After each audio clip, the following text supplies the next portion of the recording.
Greetings from Delaware.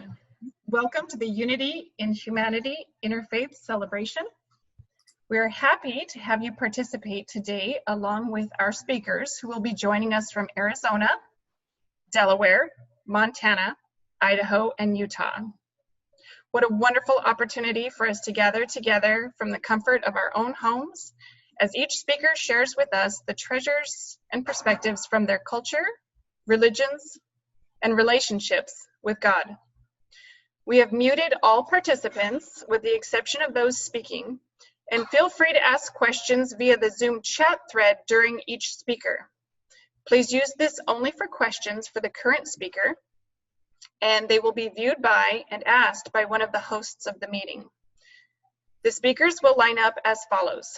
The opening prayer and first speaker, Delmar Boni, Rupinder Singh, Jeremiah Padgett, Sugopi, Palakala, and Denver Snuffer.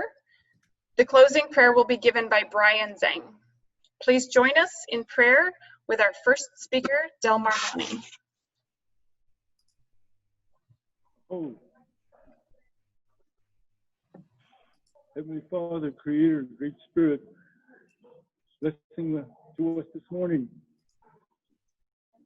We're here in a good way with our hearts and the openness we have for one another and our beliefs in life. Creator, Great Spirit, to the east direction, the color yellow, the color of the sun, the color of the life that you give to us, and the color white, the great mystery, the female color for the woman, for the womb we come from the Mother Earth herself. Be with us, Creator, as we see this come to light. And the color green for all the plant life, the water. The earth is all covered in water. So many percent of the body is contained with water. Water is a vital part of who we are. To all the men in our life, to our fathers, to our grandfathers, to our uncles, to our brothers. And most of all, just be with us in this coloration for the earth itself and the north, the color of the great mystery, the black, the unknown, to the Great Spirit, to the understanding of life, how we are encompassed by this spirit of knowing and being, even though it's the darkest in our times and life sometimes, we know that we are covered by Great Spirit in that way. So be with us like that, Creator. My understanding of life, my sense of being, and the everyday walk in life, that I'm close to you, and openness to you. Aho, to all my relations.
ya ayu. Idan chong, Etchenani with ayu. Awayu shamanda ayu. Ya ayani, ya aya, ya ayani, ya. Ya ay. Ya ayani, ya aya, ya ayani, ya. Ya ayu. Aho, aho. Name is Delmar, Boni. I come from the San Carlos Apache tribe. I've been here for quite a while now. I'm here in respect to this life that we're given, this understanding, this gift that we've been given called life, that we respect it and walk with it in a good way. So as I'm walking on a daily basis, I make this connection to the higher power. I give all of myself to Him, so my day and my way can go out in a very good way, in a way that I'm walking with Him on a daily basis, in respect to all mankind, in respect to this earth, in respect to even the coyotes that howl every morning before the sun comes up, even the owl that goes to sleep in the morning as this day begins, because some of us sleep in different ways, some during the darkness, some during the light, but we're all a product of this understanding in life. So just be with us, Creator God, Great Spirit. I'm very humbled to say a few words to you about this understanding, about this closeness. I was born with my grandparents being ceremonial people within my tribe. And I grew up with ceremonies at the get-go. I was just a little guy, but I was there with all the other elders. I thought I was an elder myself, yet I was a little tiny guy, just mimicking my grandfather and my grandmother. And I swore that those were the most impressive times that I've had in my life. The opening from my grandparents towards me and teaching me in this ceremonial way about the Apache people. I can still see those images along the Gila River up on the reservation, being there in ceremonies with lots of people. That was how my beginning started out there in Bailes. Bailes is a little town on Highway 70 going towards Safford, Arizona, eastern Arizona. That's where I stayed for the first 20 years of my life.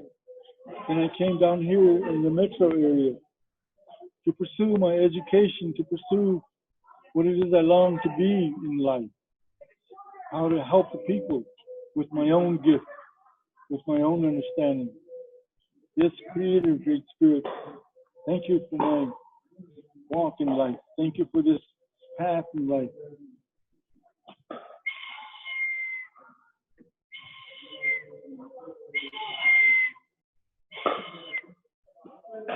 I blow this eagle bone whistle because I am in flight too.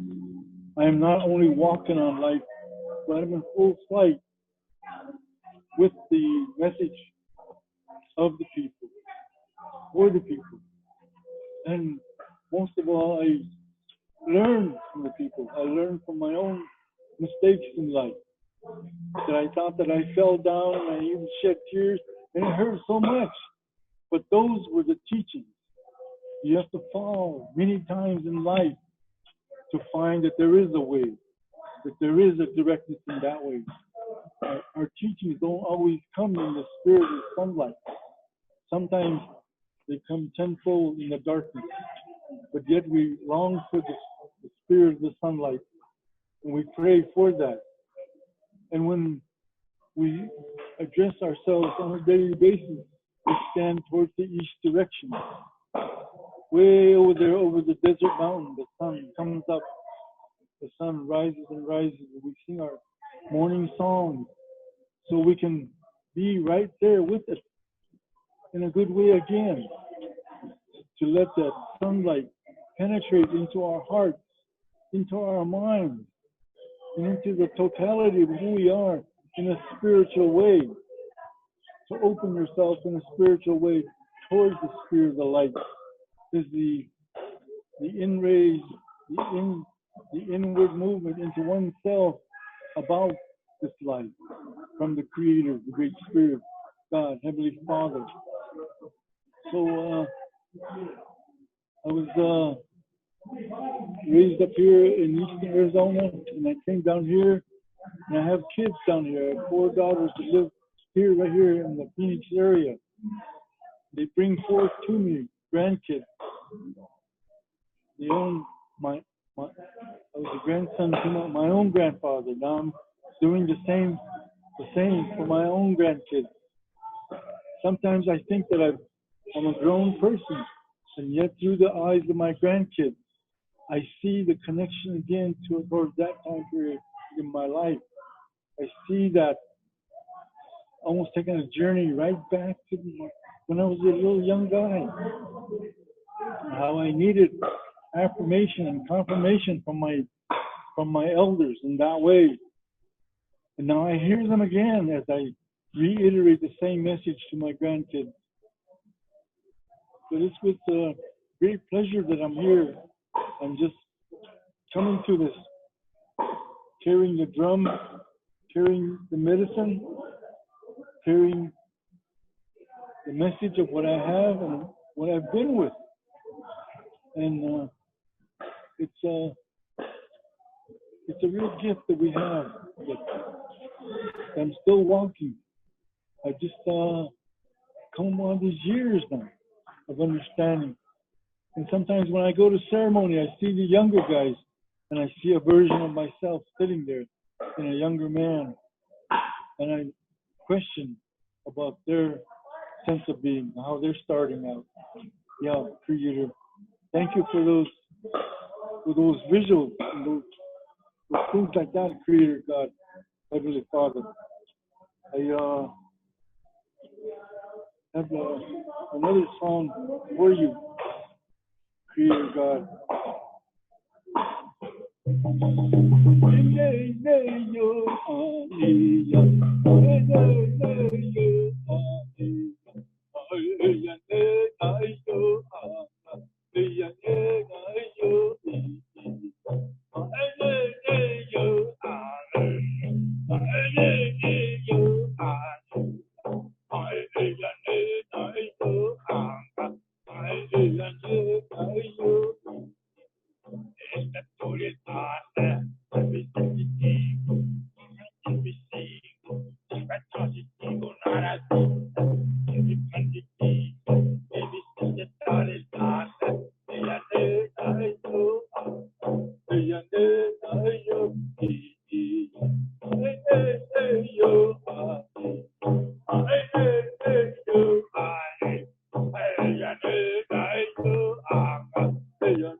That was a song for my teacher. His name is Milford Lazo, Apache Reservation. I've had many teachers. Alan Hauser, an Apache from Fort Sill, Oklahoma. I studied under him. I was an apprentice to him. And of course, I was an apprentice to my own grandfather, Duncan Stanley of Bylis. And many other teachers have come across my lineage, as well as the professors and the people that have instructed me for my degree and all that stuff. So the disciplines come from many different ways. Sometimes formally, sometimes it seems like informal. They're in the native teachings. They're an oral tradition, an oral understanding through the way that we see things in life. How we see the tree, how we see the grass, how we see the cactus, and even the roadrunner running out there. We think we can only see him as a cartoon form. Sometimes he is a cartoon. Sometimes as human beings we begin to be an expression of a cartoon. But if we have a sense of humor, then we realize that the Creator, the Great Spirit, has a sense of humor. Because he makes us go through this life looking for all these things in life, these great understandings in life. We go to the mountaintop and we sit there for a long time and see and be with. Sometimes we spend time with an individual. Sometimes we just spend time with just being ourselves, and even complete quiet, just complete meditation, so you can hear the refined things that you're being taught in life.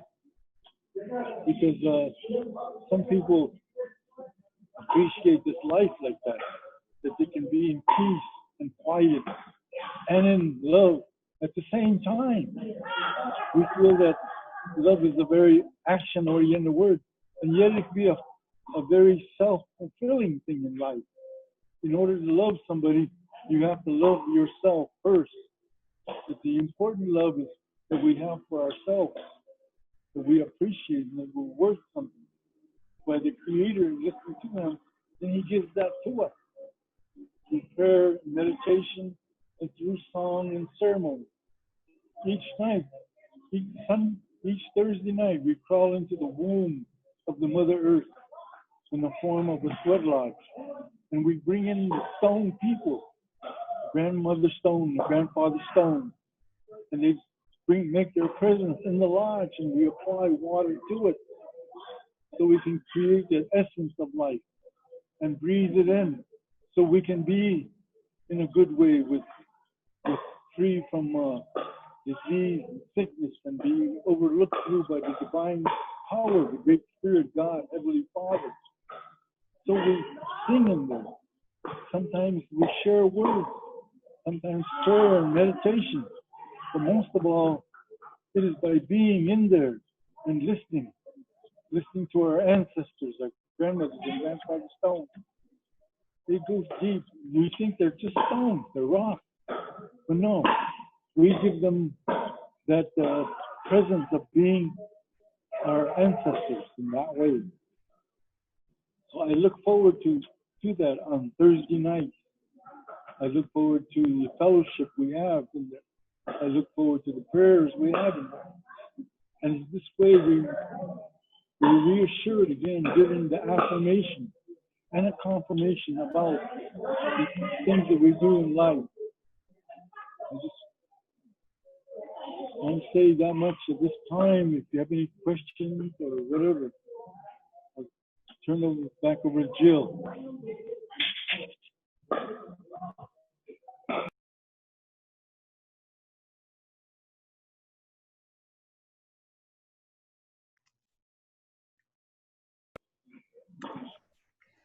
Thank you so much, Delmar. We'd like to move on to our next speaker. Are you ready, Rupinder? Yeah, Jill, thank you. I'm ready.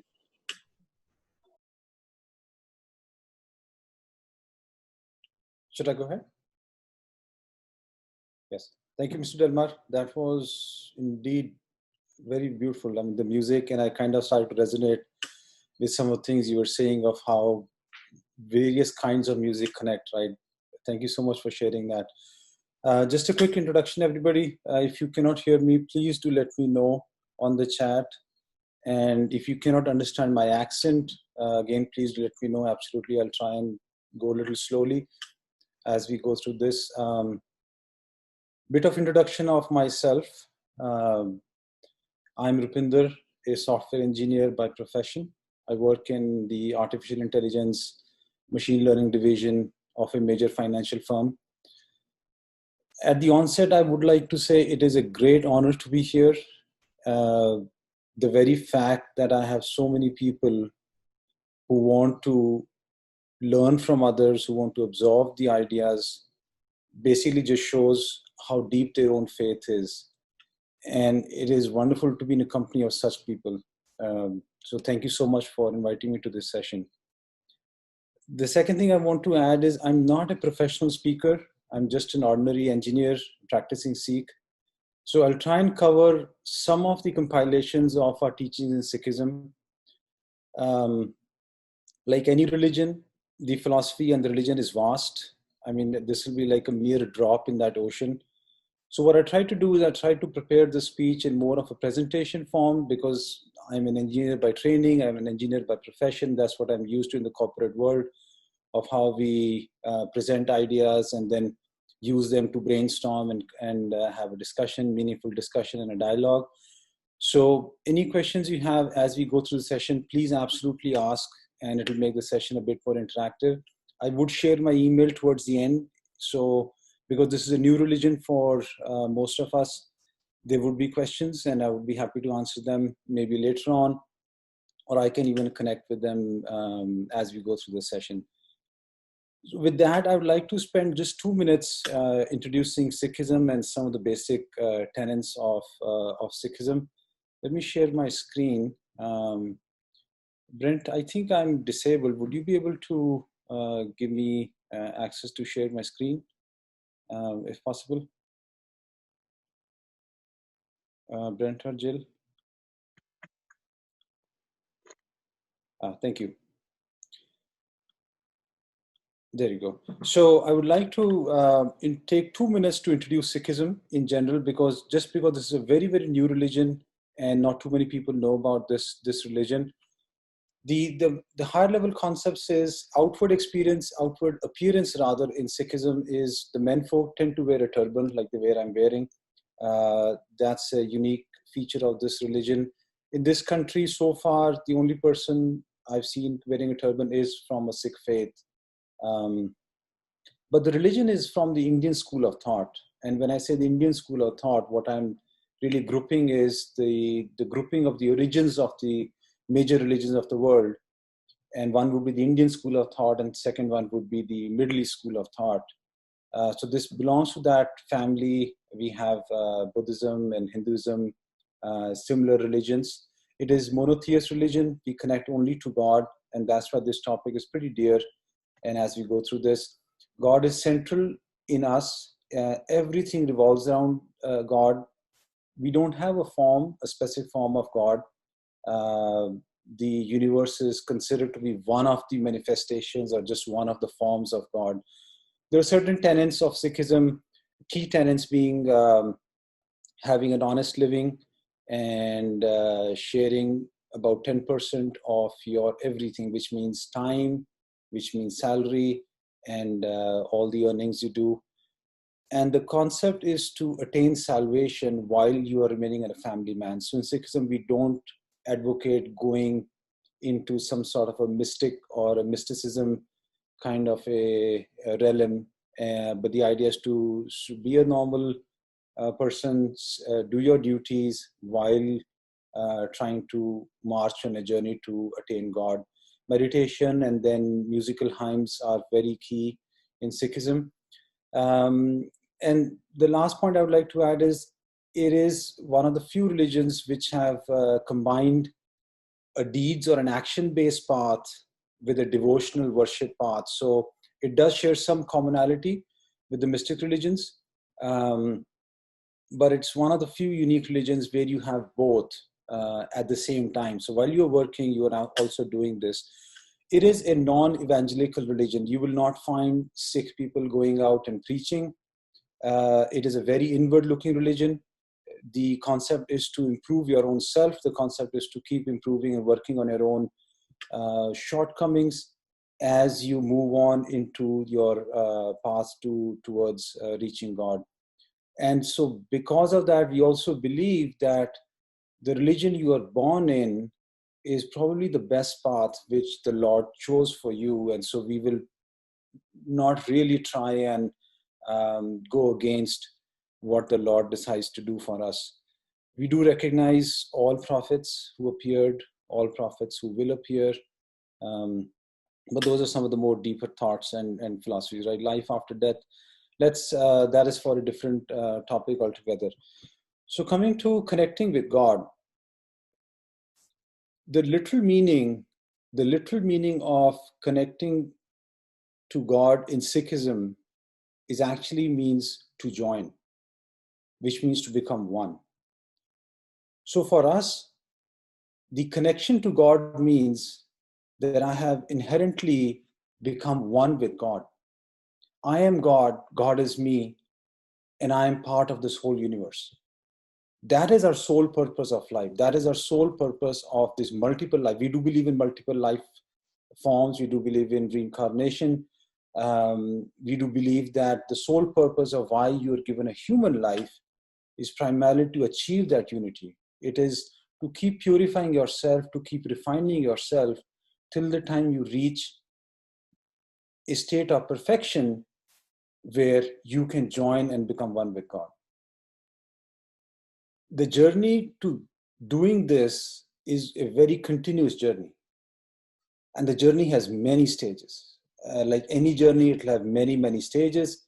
The experiences vary from person to person. And why so? That is, again, a little divergent path, which I will not take today. Why is the journey different for each person? Why are people born differently?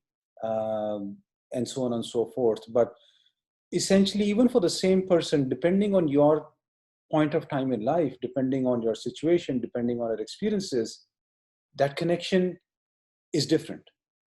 Sometimes it is strong, sometimes the bond is weakened, and then you again reinforce it. You get help along the way.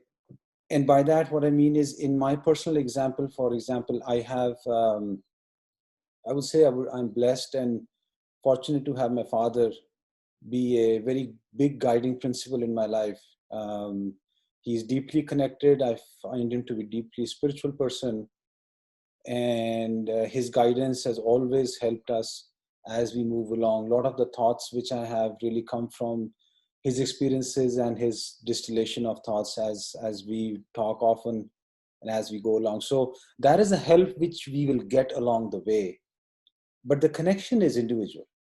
The path has to be walked alone. And that is a key tenet in Sikhism, that no matter what you do, you have to walk the path alone.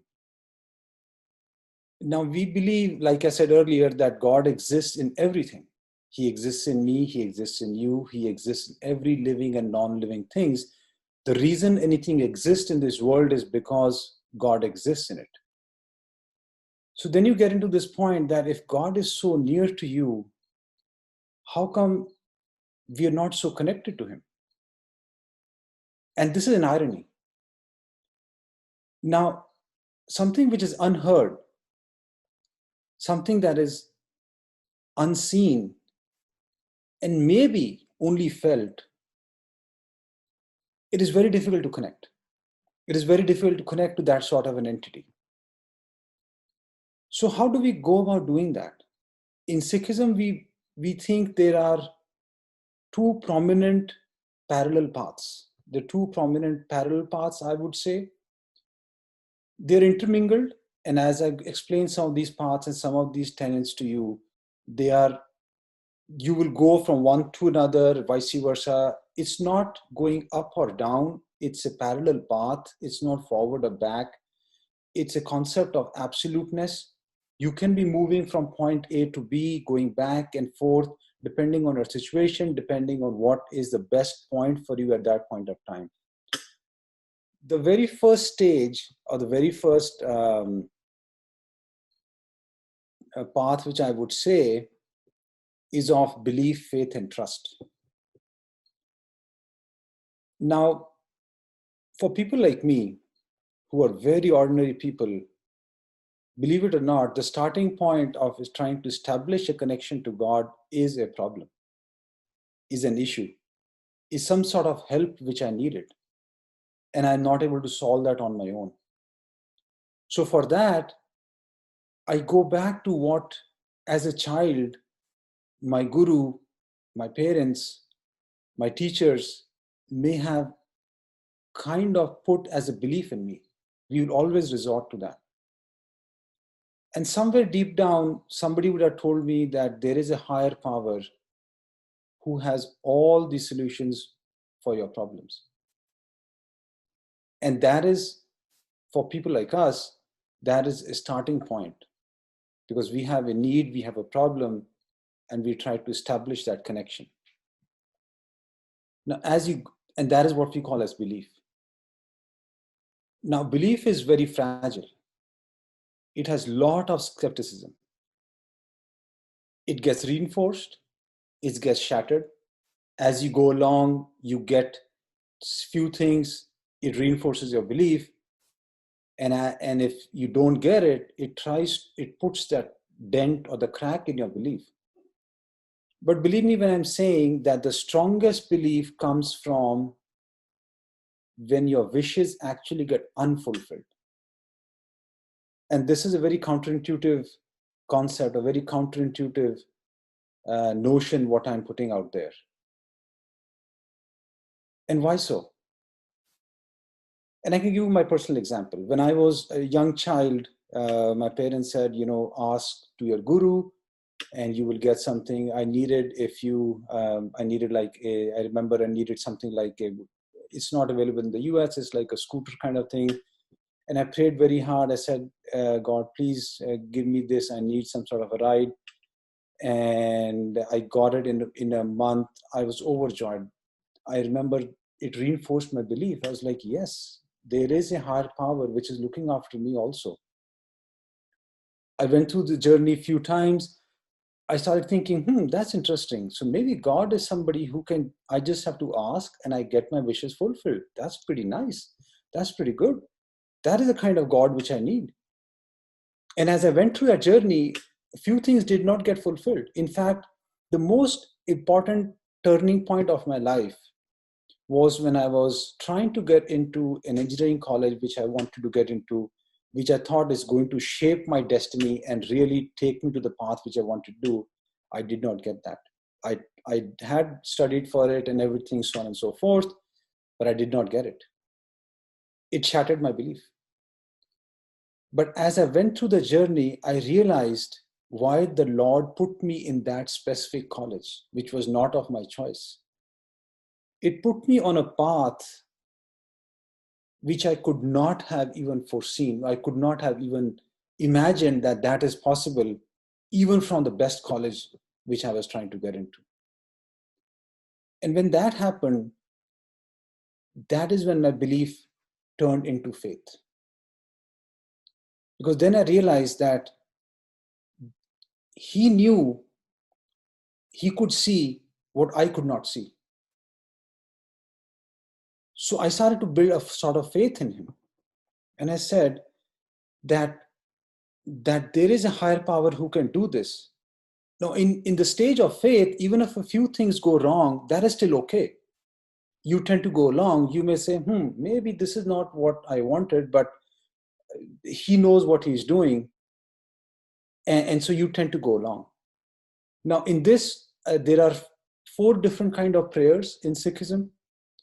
And you can do that during the belief stage, you can do during the faith stage. The very first is, you just pray to God and ask for something. You don't think in your mind that, do you really deserve this? Is this something which is good for you? So that is the very first kind of prayer in Sikhism. The second prayer is not stage, it is not a dimension, it is just a type of prayer, which is when you're complaining. Now, when I was complaining to God, saying, you did not give me this college, you didn't give me all of this, I was still connected. I was still connected because I was thinking about God. I was talking to God all the time. I was connected. But my connection was of a complaint. And from there, of course, he moved on. And then the next form is, which we call as ardas, which literally means to offer a prayer with some sort of logic. You're saying, hey, Lord, I think I deserve this because I worked so hard. Would be kind if you can bestow this thing for me, and or put me on this path, or do this for me. And that's what we call as ardas. And of course, the fourth one is benti, which means to request humbly, which means you are requesting that in your wisdom, grant me this, and if you think it's not worth it, so be it. And that is your wisdom. And that puts you to the third stage, which is trust. And stage of trust is complete submission. In complete submission, you have total faith, I would say, high level of faith. It's complete trust. There's no questions, there's no demands, there's absolute nothing in your mind what is going on. So that's one path. The second path is what we call as steps. And remember what I said, you can go between these at any point of time in your life, depending on your experiences, depending on your situations. You will actually go from one to another as you move along the journey. Now, the steps which you take to reach this, the very first step starts with self-discipline. Any connection you want to establish with Lord has to start with a self-discipline. And what we call as dharamkand, which is the realm of righteous action. So actions are of three kinds in Sikhism. The actions are of your mind or your thoughts. Actions are by your voice or your speech. And of course, the actions are your bodily actions, which you go out and do in this world.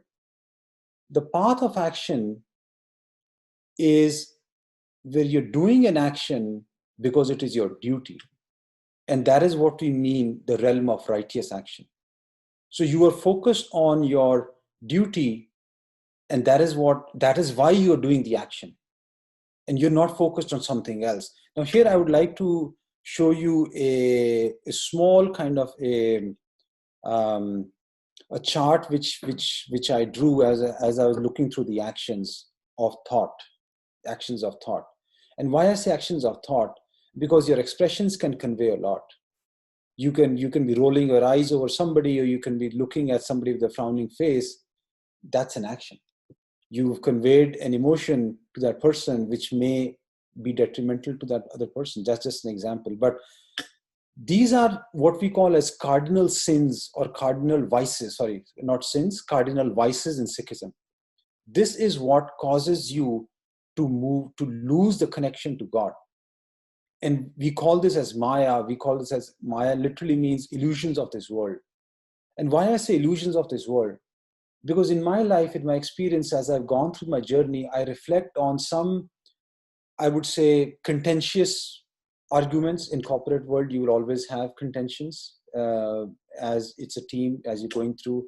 I've had so many contentious arguments and so many disagreements, agreements, and battles as we go through our daily life to try and solve the problem. 5 years down the line, when I reflect on it and I see, I'm not sure if that was worth it. At that point, that seemed to think, this is it. This is the end of the world for me, but may not be now. And so this chart, what it shows you is, these are some of the key emotions or in your mind, which take you away from that path. The first is, of course, is your ego. Ego comes in two forms. It's pride, and it is also when you're trying to become a doer. And this we consider as one of our primary vices, which drives all the others. Because if you start from your desires, if you get it, good. If you don't get it, leads to anger. If you get your desire, leads to greed, because now you want more of that. If you get your greed solved, you develop excessive love or attachment. Now you're fearful. You don't want to lose it. So this will bring you down into fear, and which will cause you to do all sorts of sins. In Sikhism, we consider these five to be the root of why sin exists in this world. And sins will come back to you because we do believe in the karma theory. So you are responsible for your actions, and you will get various kind of pains, whether it's body disease, life and death, worldly pain, attachment, you lose your near and dear ones, so on and so forth. But still you are in the realm of righteous action here. So you started to realize some of this. You start to, in your mind, in every action, weigh that action and see, is this I'm doing this because this is my duty, or is this I'm doing this because of one of these desires, excuse me, which is coming up in my mind. From here, as you start to reflect on this, you start to move into what we call as Gyan Khand. And Gyan Khand means the realm of knowledge. You become inquisitive. You start to acquire knowledge. You start to read your scriptures. You start to understand your scriptures. You start to take the company of the holy. You start to talk to learned people who you think can give you guidance. Now in here, you start to develop an awareness of the self, that you're aware of your emotions deep down. You know what is going on, and you try and practice it. Normally, in this stage, we will recommend a lot of meditation. Meditation is key in Sikhism, and mostly the meditation is mindful meditation, what we follow. The literal meaning of meditation in Sikhism is remembrance, to remember something, to remember somebody, and practice. So in Sikhism, it is a combination of both. You are remembering something, it's mindful meditation, and you are practicing it. Now, the very first type of meditation may start with what we call as kirtan, which is music with holy hymns. Sometimes the music is so mesmerizing. It is so mesmerizing. It takes you into a different world altogether. It takes you into a different realm altogether. That combined with the word of the Lord is a form of meditation, because it puts you in a trance. It calms your mind, it calms your body, it puts you in a situation where you start to lose yourself and you start to remember what you want to do. The second type of meditation then goes in where you take a shabad, or what we call as mantra. You focus on your breath, and you do have a few as you slow down your breathing. Of course, there is various concepts, maybe 10 breaths per minute, etc., kind of thing, as we go and teach some of this. But you're still vocal, you're still speaking that mantra on your with your voice, and it is a little loud. In the third stage, it becomes silent. You're just reflecting on that mantra in your mind, and your breath automatically starts controlling. Your body goes into a meditation stage. You can go into meditation stage during the day, any point of time in the day. It's not a specific time where you go for. The last stage in meditation is where it is continuous. It has gone down into your subconscious mind, and your subconscious mind is in a continuous connected state to God. You're always connected. You may be outwardly doing a work, you may be outwardly doing some talking to somebody, looking at something, but inside you, there is a constant recitation going on. You are connected to God in that sense. Now, when you start to do all of that, we start to move into what we call as Saram Khand. And Saram Khand means bhakti. Bhakti is a central concept in Sikhism. Bhakti is a combination of meditation, worship, and love. It's a combination of all these three. This is the realm of spiritual endeavor. And what I mean by that is two things. One is you start to build a concept of spiritual earning. So in Sikhism, there is materialistic earning, or the worldly earning, which you're going out into the world, you're trying to earn your living, and you're getting paid for it, and use it to buy things which you need for your survival. Parallel to that is a concept of spiritual earning. If I spend 10% of my time every day, whether I read scriptures or I do meditation or I do service to the humanity, service to God, that is all part of a spiritual earning. You start to accumulate that wealth. And that wealth is what carries with you, what you take along as you go along in this. Now, in this stage, the second thing which happens is that, as we say, love for God starts. Before this, God is more of a giver. It's a give and take. I like him because he can give me something. He can bestow gifts to me. If he were not able to bestow gifts for me, maybe I will choose a different God. But in this stage, you have a love for God, even though it's unseen. And the love is of 4 forms. The very first form, which I described, is need-based. It's give and take. I'm doing something for you. You give me something in return. I may say, okay, I'll read 10 times these scriptures during the day, and you give me this in return. It's a nice give and take, but God, in that sense, it's more of a shopkeeper. You're just treating him as a trader. That's all what you're doing. When you move to the next step, you start to sacrifice. What that means is, if I'm taking 10% of my time every day and I'm spending it on God, I could have used that 10% of my time to watch a movie or go out. This beautiful weather today out there, just spend some time, have a good time. But I choose to dedicate that time for God. And that is the sacrifice of time which you're making. And that is the second stage. In third stage is basically where you are starting to, it becomes intuitive to you. It no longer looks as a sacrifice. It looks like as if this is your main destination. This is your main destiny. And you're always constantly thinking, you're always constantly reflecting, you're constantly thinking, am I doing the right thing? How would God reflect on me? You see him all around, you see him everything, you see him watching you, you see him doing everything, whatever you want. And the fourth stage, of course, is where you're soulmates and you are connected permanently to him. And this goes for any relationship. Any relationship we have, whether it's my friend, whether it is my teacher, whether it's my parents, whether it's my guru, you typically will have these 4 stages. And God is no different from in connection from that standpoint.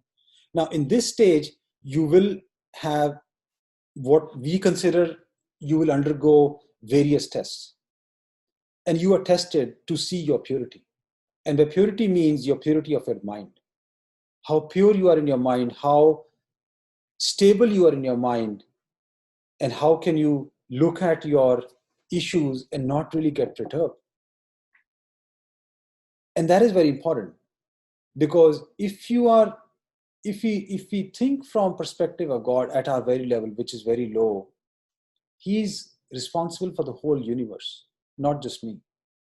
He's responsible for every living and non-living thing which exists. He has to take care of everything. So his decisions are absolutely perfect. So if we want to merge in him, we have to start becoming like him.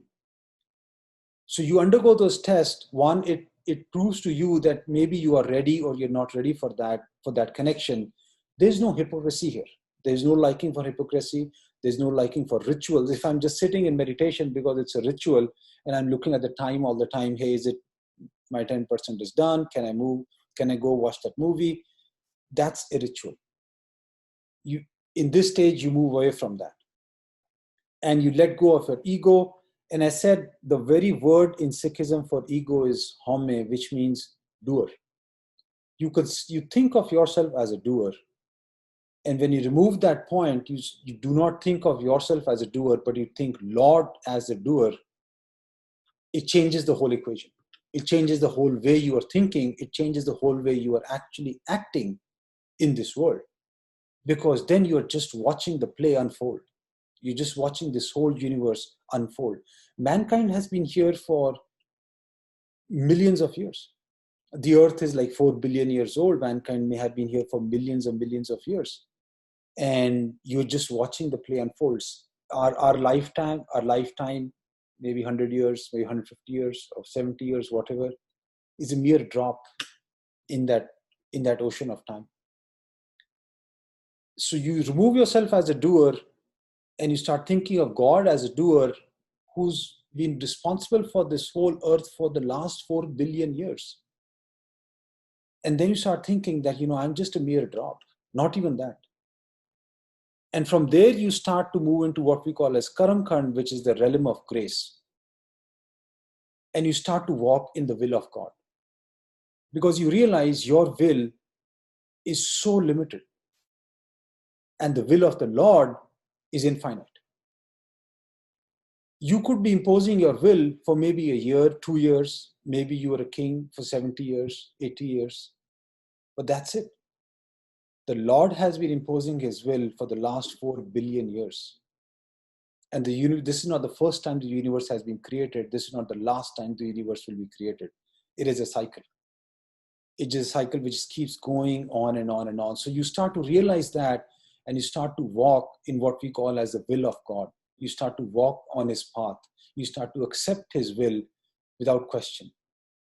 And that is what we call as Karam Khand, which is the realm of grace. And grace starts to fall on you. Final stage from there is what we call as Sachkhand, which is the realm of absoluteness. This is the final stage where you are what we call as Mukt, or what we call as free.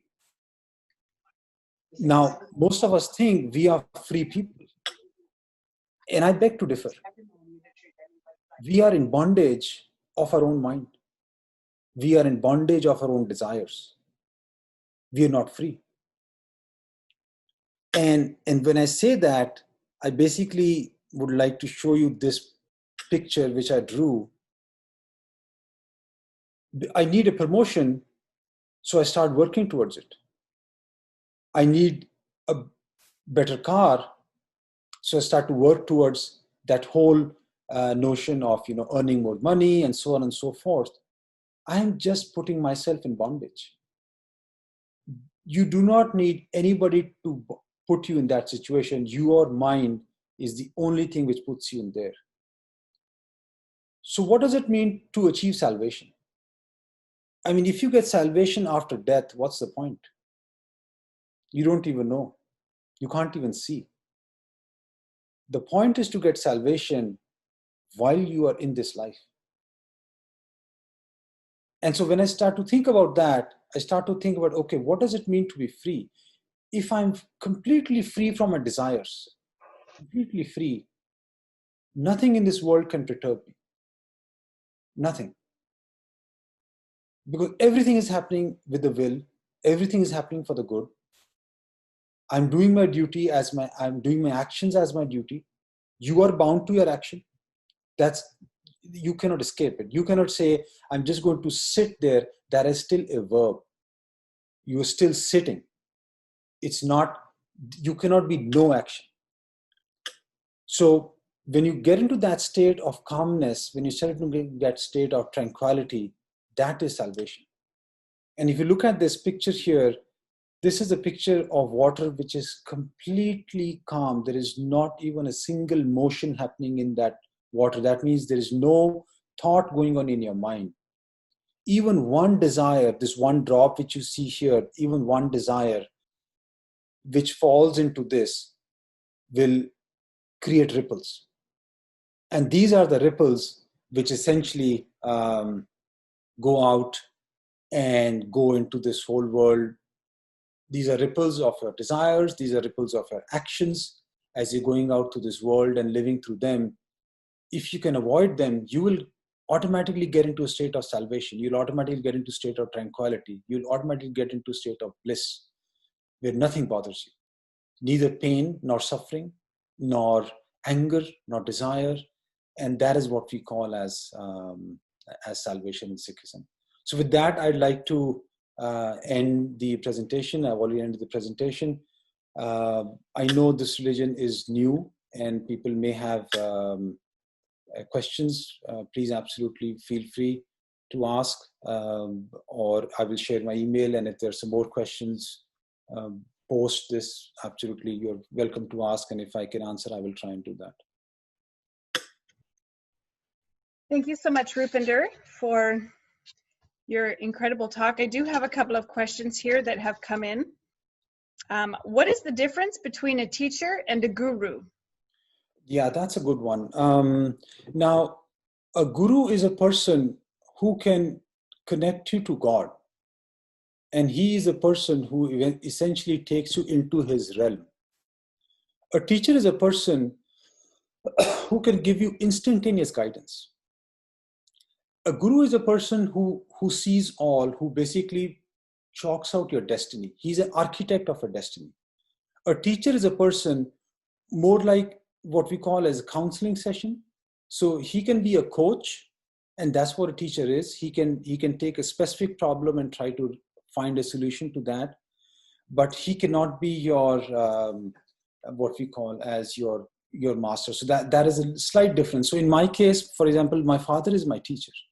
In fact, to a large extent, even my wife is my teacher, and she does meditations, and I've learned a lot from her. My father has like 11 hours of routine a day he spends in meditation and prayers and scriptures, and I just see him and wonder, and I go through that. So these are, I would consider, teachers, not gurus from that standpoint. So the second question, I think, was why you don't cut your hair. Jill, is it okay if I just run through the questions I can see on the chat? You can, if you would like to do that, go ahead. Sure, absolutely. Why we don't cut our hair is we like to retain the form in which God created us. And that is a primary reason. Now, there are two specific reasons of this. One is when a religion was born, we underwent a lot of persecution. It was a new religion. We were persecuted and slaughtered. We've had two major holocausts in our religion, and at one time about 25% of our population was just wiped out as part of that. So our religion has been seeped by what we call as blood of the martyrs. But our religion says self-defense is your right. You cannot be a sheep. You have to stand up for yourself. And so when you're standing up for yourself, right to bear arms is part of that. Now, coming to here, why I'm saying that is because when you're going into battle in medieval worlds, in medieval times, you would have seen people put on masks to make them look more fierce. So when you see a Sikh soldier, with a turban, his height becomes longer. He sees beard flowing. He's riding a horse with sword in his hand. It looks fearsome. So it helps you in battle. That's one. And the second thing is we like to walk in the will of God. So we don't like to change whatever God has given us. And that is the reason why we don't cut our hair. Why do we wear a turban? So why we wear a turban is because turban is a symbol of royalty in Indian context. So most of the kings in India, so most of Western kings wear a crown, for example. Most of the Indian kings actually wore a turban, and then we would have all sort of decorations on them. Now, the turban is a symbol of royalty. So when our religion was born, we consider everybody to be equal. There is no distinction. There's no high and low. There's no rich and poor. So our guru said, everybody wears a turban because we are all kings, we are all nobles. There is no high and low. So that is a symbolic meaning. And plus it is a way for us to, cover our head. The third reason is when we are in front of our elders in the Indian tradition, and this is specifically Indian tradition, is we like to cover our head as a symbol of respect, as a symbol of respect to our elders. And we consider God to be one of our elders. So we always like to wear a turban as a symbol of respect. So it is spiritual. It is also for connection. Now, it actually establishes connection to me. And I can tell you this because when I walk down the street, when I walk down a mall, for example, I'm the only guy wearing a turban. And because I'm the only guy wearing a turban, I am extremely self-aware of my every action. When I walk into a store, I'm very aware of myself. I'm aware people are looking at me because I look different. I don't expect anything, but it is because I kind of understand that. And that gives me a higher degree of, I'm representing Sikh when I'm going outside. I'm not representing myself. I'm not Rupinder Singh. I'm a Sikh gentleman walking outside. And what that does is it puts my mind into a different state because now I'm responsible for my actions, not just for myself, but for my community. So every action I do, every word I speak, am I polite? Am I not? Am I treating the other person with respect? It is a reflection on my community. So the turban actually helps me to connect more to God from that standpoint. What do Sikh use for scriptures? We have a holy book called as Guru Granth Sahib. And in our religion, we consider our holy book to be a guru. So our 10th master, he bestowed guruship on our Guru Granth Sahib. It's a compilation of all the writings of our Guru Sahib. It is also a compilation of many Hindu saints. It is also a compilation of some Muslim saints also. The reason of choosing them was the concept in our religious book is primarily of what is God, how do you love God, and how do you connect to God. That's all what is answered over there.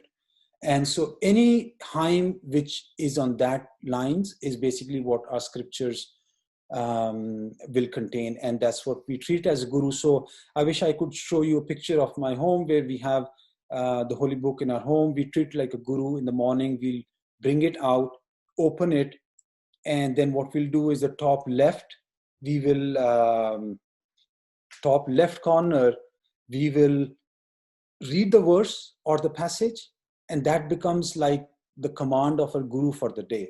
And the guru tells us, today make sure you don't get angry, or you continue love for God, so on and so forth.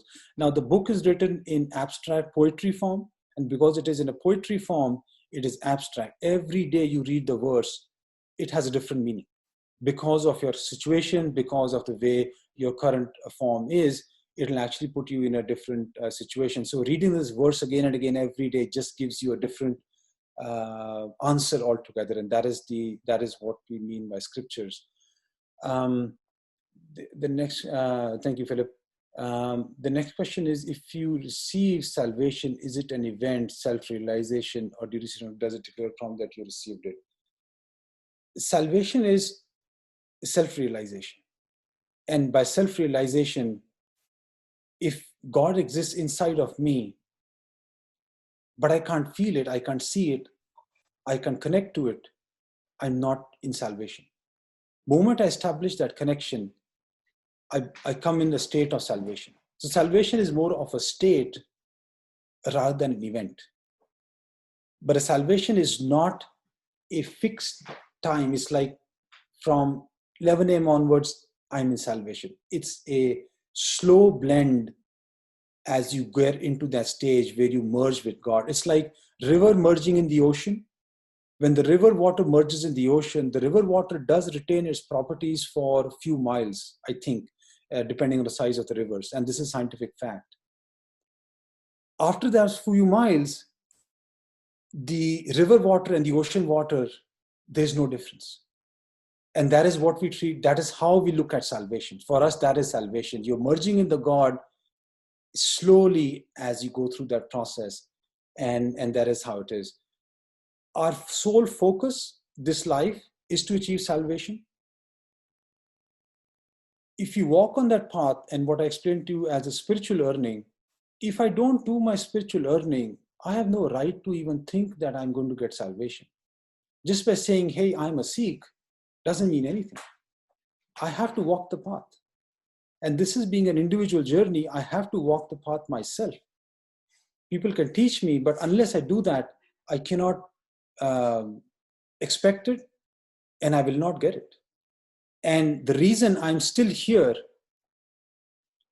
even after millions of lifetimes, because probably all of us got created at the beginning of the universe, and we are still going through this life and death cycle, is because we have not yet reached that point of salvation.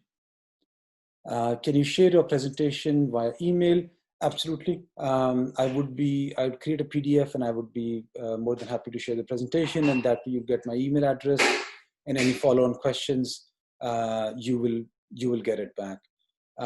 Do gurus know why God blessed America above every other nation? It is a point of view. It is a point of view in time. 2000 years ago, Rome was the biggest empire in the Western world.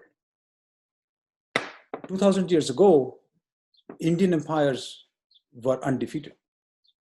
When Alexander the Great invaded India, he fought a very small king in the northern side of Punjab, where I come from, and his army retreated from there. He could not face the main Indian army, which was Magad, or what we call as modern Bihar at that point of time. So it is a point of view in time. Time is a great destroyer. In the history of mankind, nations have risen, nations have fallen. Nations have ceased to exist, and nations will cease to exist. Nations will get created, and the cycle just keeps going on and on. So in our modern time, America is the greatest nation. And the reason I think America is the greatest nation is because of the superb work culture. When I see people working here, it is awe-inspiring. It's awe-inspiring. The professionalism, the dedication to work, the attitude they bring to work is phenomenal. That is what makes this nation great. The other side of this nation, which I call as a social culture, where some of the events we see happening unfold in our country, now the recent events especially, may not be an example of a great nation. And that is an example of what we call as maybe a thing to work on. So it's hand in hand. It's both ways. That's how I would look at it. Of course, I could be wrong, and please, I would happily take this on. Now, it's happy to see Sikhs wear practice turban. Actually, thank you so Rupinder, much. Sorry, Jill. Thank you so much for to be able to answer so many questions today. And I appreciate your time. We're going to head on to Jeremiah next. Thank you so much. Thank you so much, Jill. It's a pleasure. It's a wonderful pleasure.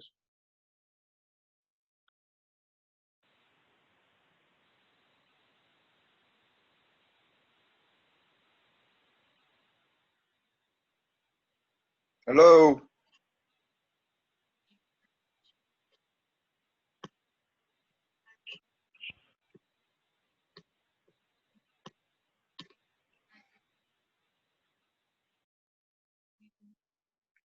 Hello.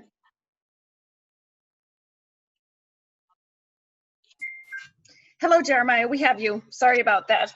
That's all right. I wasn't sure if I was working right or not.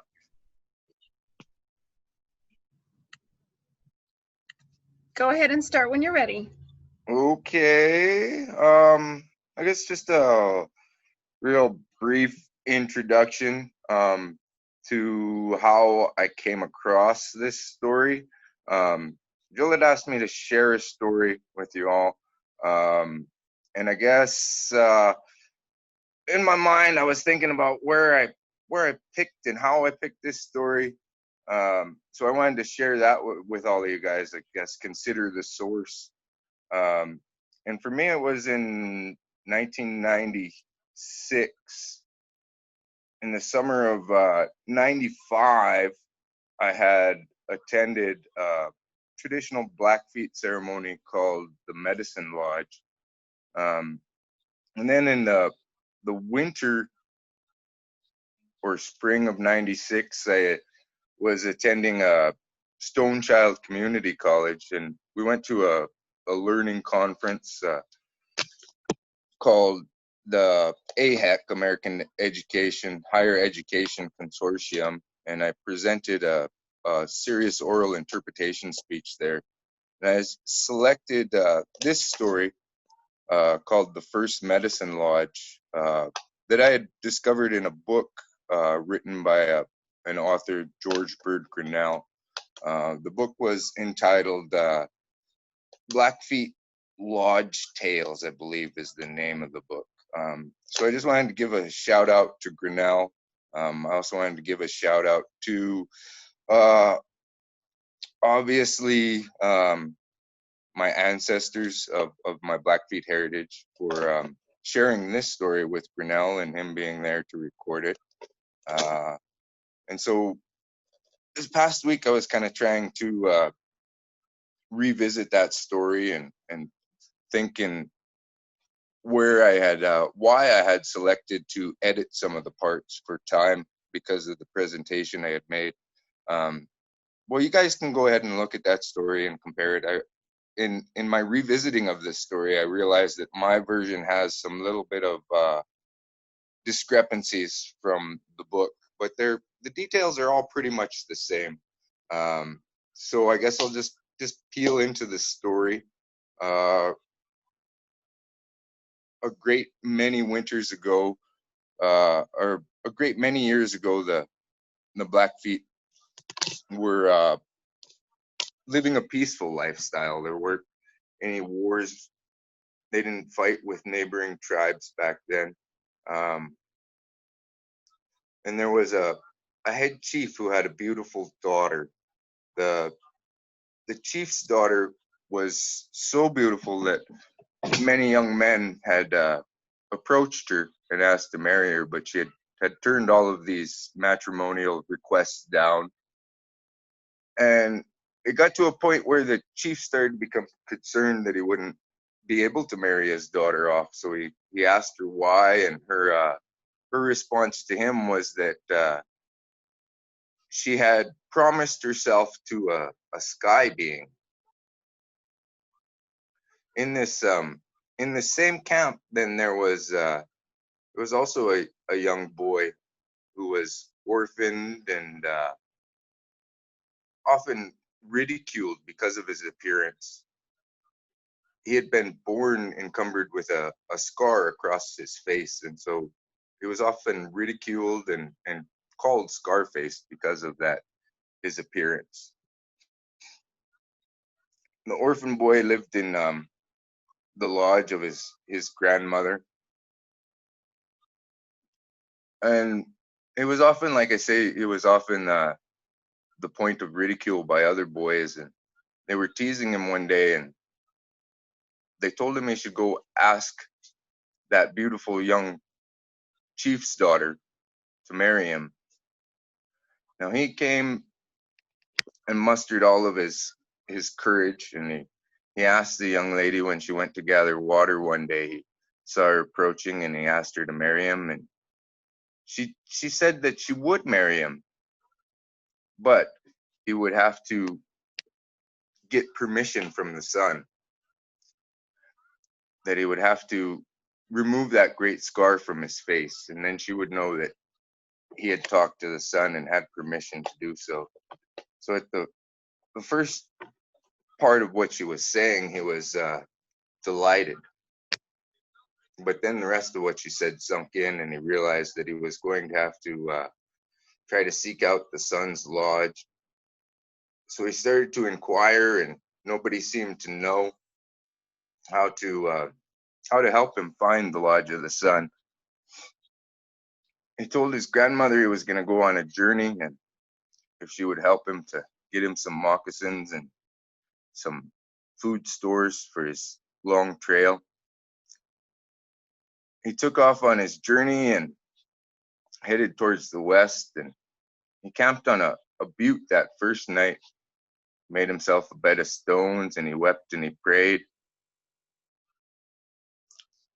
And just before the sun rose that night, a voice came to him, and it told him not to give up, to keep going on his journey. And he kept endeavoring, and he came across on his trail, he came across some different animals, and he would ask them if they knew where he could find the lodge of the sun.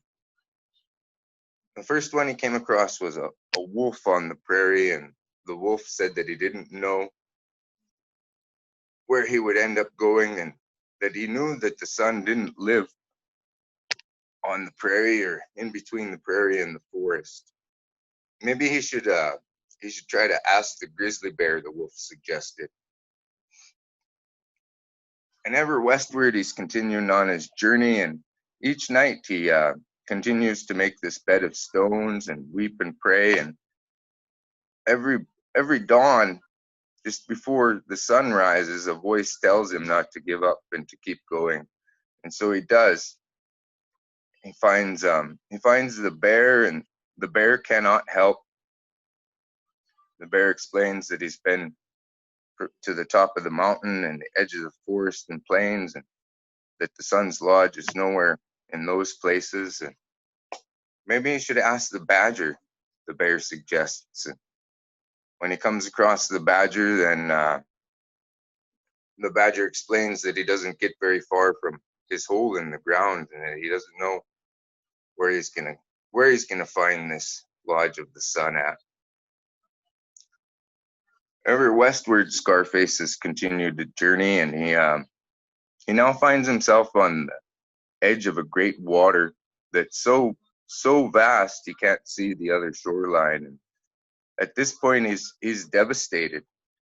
He's traveled so far and gone so long that he can't see himself continuing to get across this great water, and he almost gives up. He starts to cry, and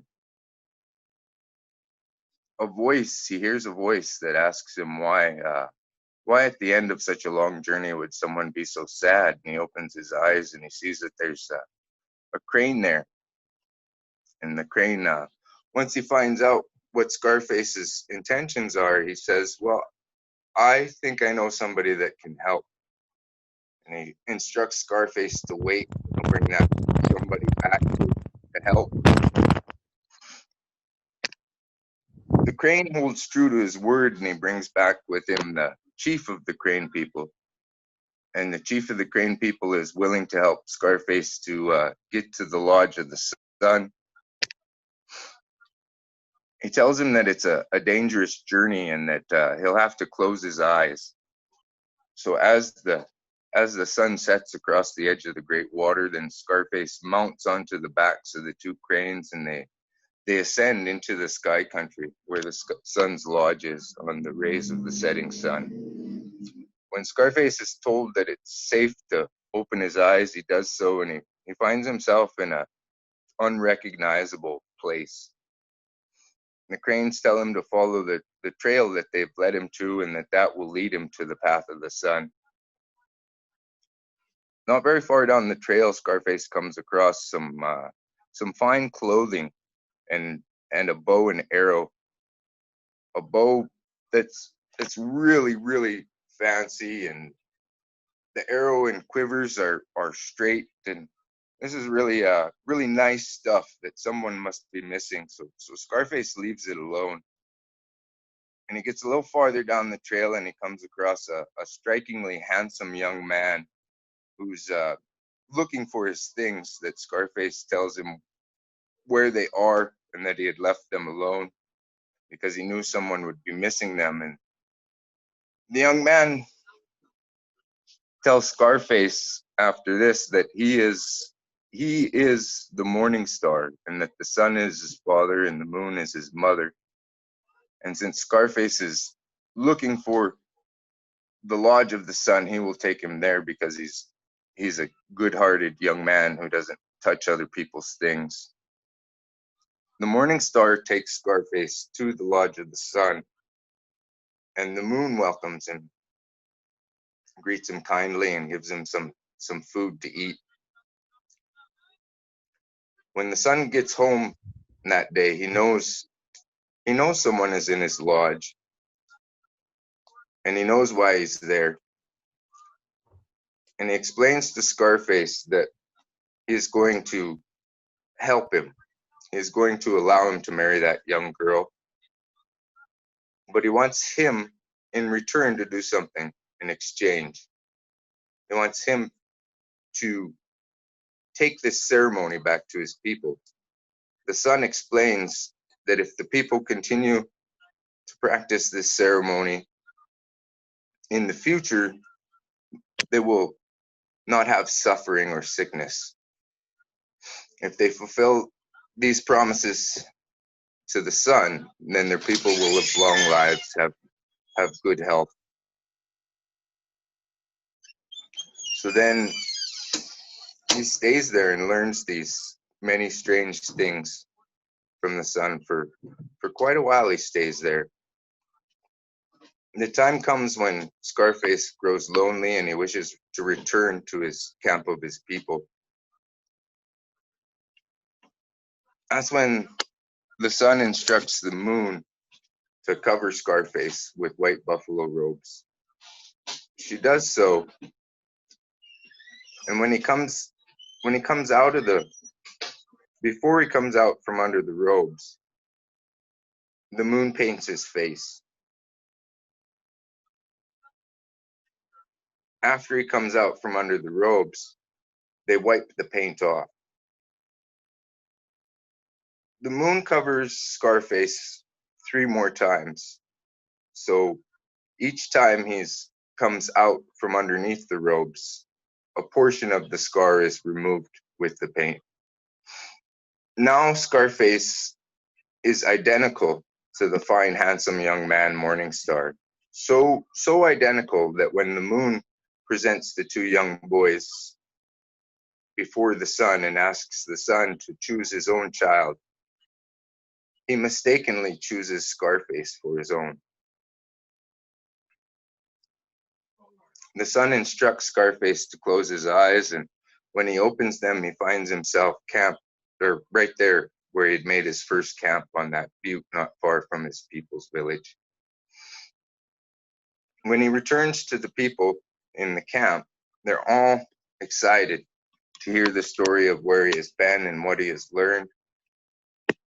And right away, they get ready in preparation for that first medicine lodge. Scarface lives to be a wise old man. He has many children who have many grandchildren. He gets to marry that chief's daughter, and she becomes the first medicine woman for sponsoring that medicine lodge.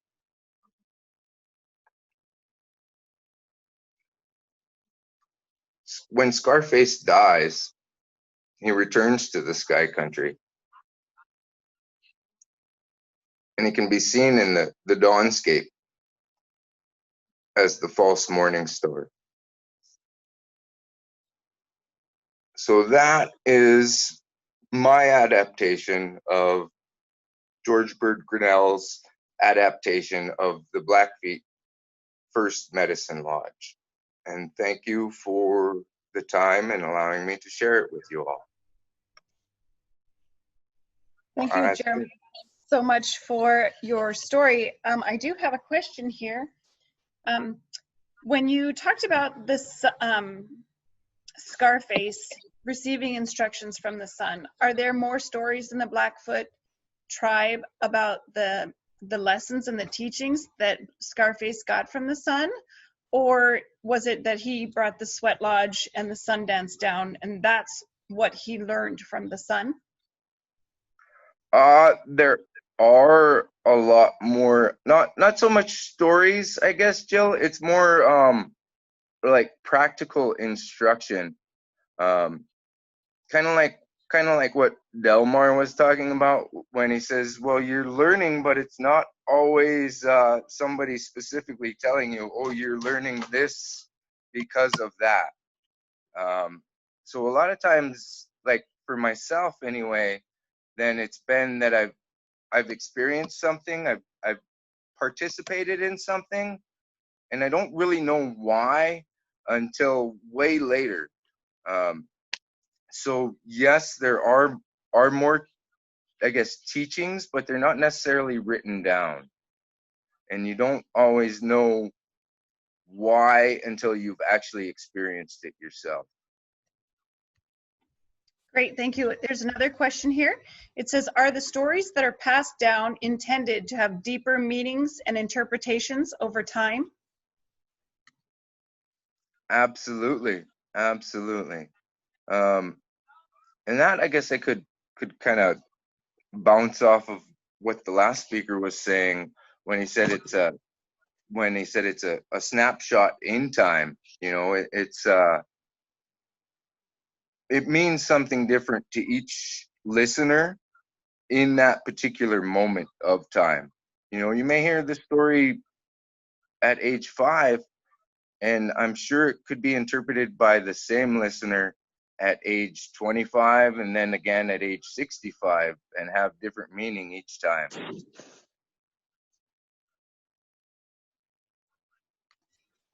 Thank you. Are there any more questions before we move on? I'm looking, just a moment, Jeremiah. How much do you think that the stories change over time, Jeremiah?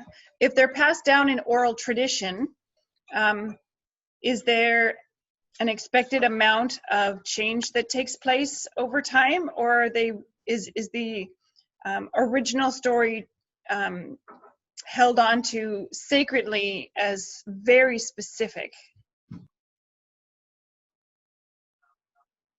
I would say that they change quite a bit over time. Just thinking about,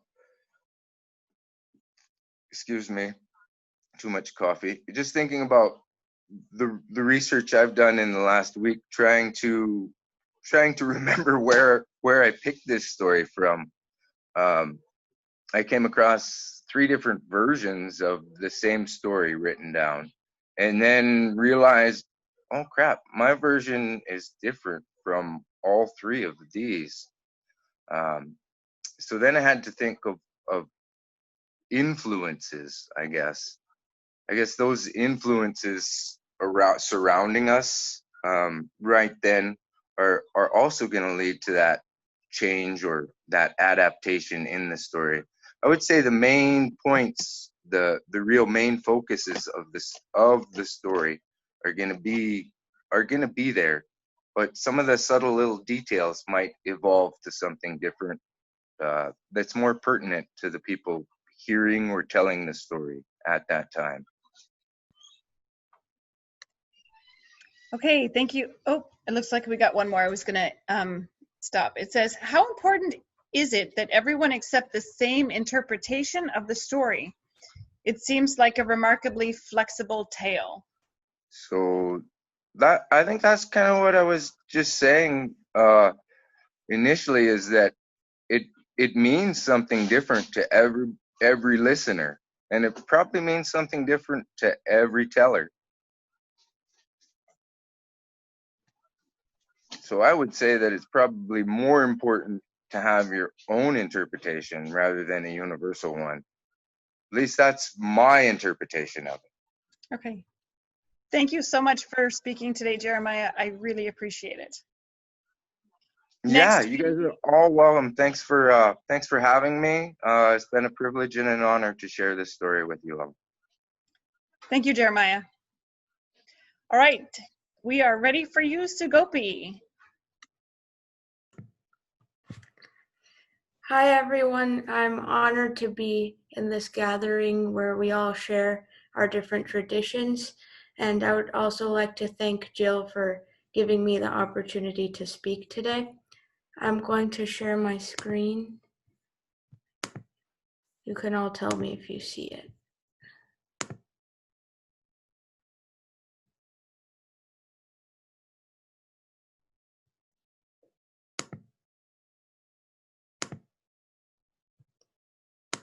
So, Jill, can you see my screen? Yes, we can see your screen, Sugopi. Okay.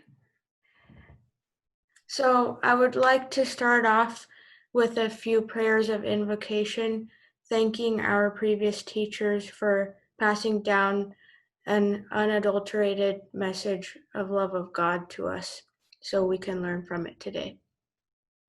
Om Ajnanatimirandhasya Jnananjanashalakaya Chakshurunmilitam Yena Tasmai Shri Gurave Namaha. Namo Om Vishnupadaya Krishna Pristhaya Bhutale Srimate Bhaktivedanta Swaminiti Namine. Namaste Saraswate Deve Gauravani Pracharine Nirvishesha Shunyavadi Paschatya Deshatarine. Jai Shri Krishna Chaitanya Prabhu Nityananda Shri Advaita Gadadhara Srivasadi Gaura Bhaktivinoda. Hare Krishna, Krishna Krishna, Hare Hare, Hare Rama, Rama Rama, Hare Hare. So the title of my presentation today is Reconnecting with the Supreme. When someone hears this, you may think, why did I use the word reconnecting? Because our topic today was how we can individually connect with God and how God can connect with us. So originally, we were all connected to God, whom we call Krishna. In fact, our identity was defined in terms of Krishna. In one of our main scriptures called the Chaitanya Charitamrita, it is stated, Jivere Swarupa Hoy Krishnera Nitya Dasa, which means it is the living entity's constitutional position to be an eternal servant of Krishna, because he's the marginal energy of Krishna and a manifestation simultaneously one with and different from the Lord, like a molecular particle of sunshine or fire. Furthermore, Krishna himself, God himself, states in one of our other main scriptures, the Bhagavad Gita, that the living entities in this conditioned world are my eternal fragmental parts. Due to conditioned life, they are struggling very hard with the six senses, which include the mind. So at some point, when we used to live in the spiritual world where Krishna lives, we got the desire to go against our identity. We no longer wanted to be servants. We wanted to become controllers, lords, and masters. And in the spiritual world, we are all servants of Krishna, so it wouldn't be possible for us to be masters and lords there. So he created this material world for us to experiment with our desires. And he sent us here. But what ended up happening once we came here is that instead of being servants of God, we became servants of our senses.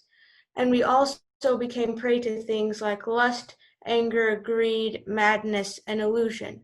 We took millions of lives, and controlled by the material nature, we accumulated a lot of dust in our hearts, covering our true identity.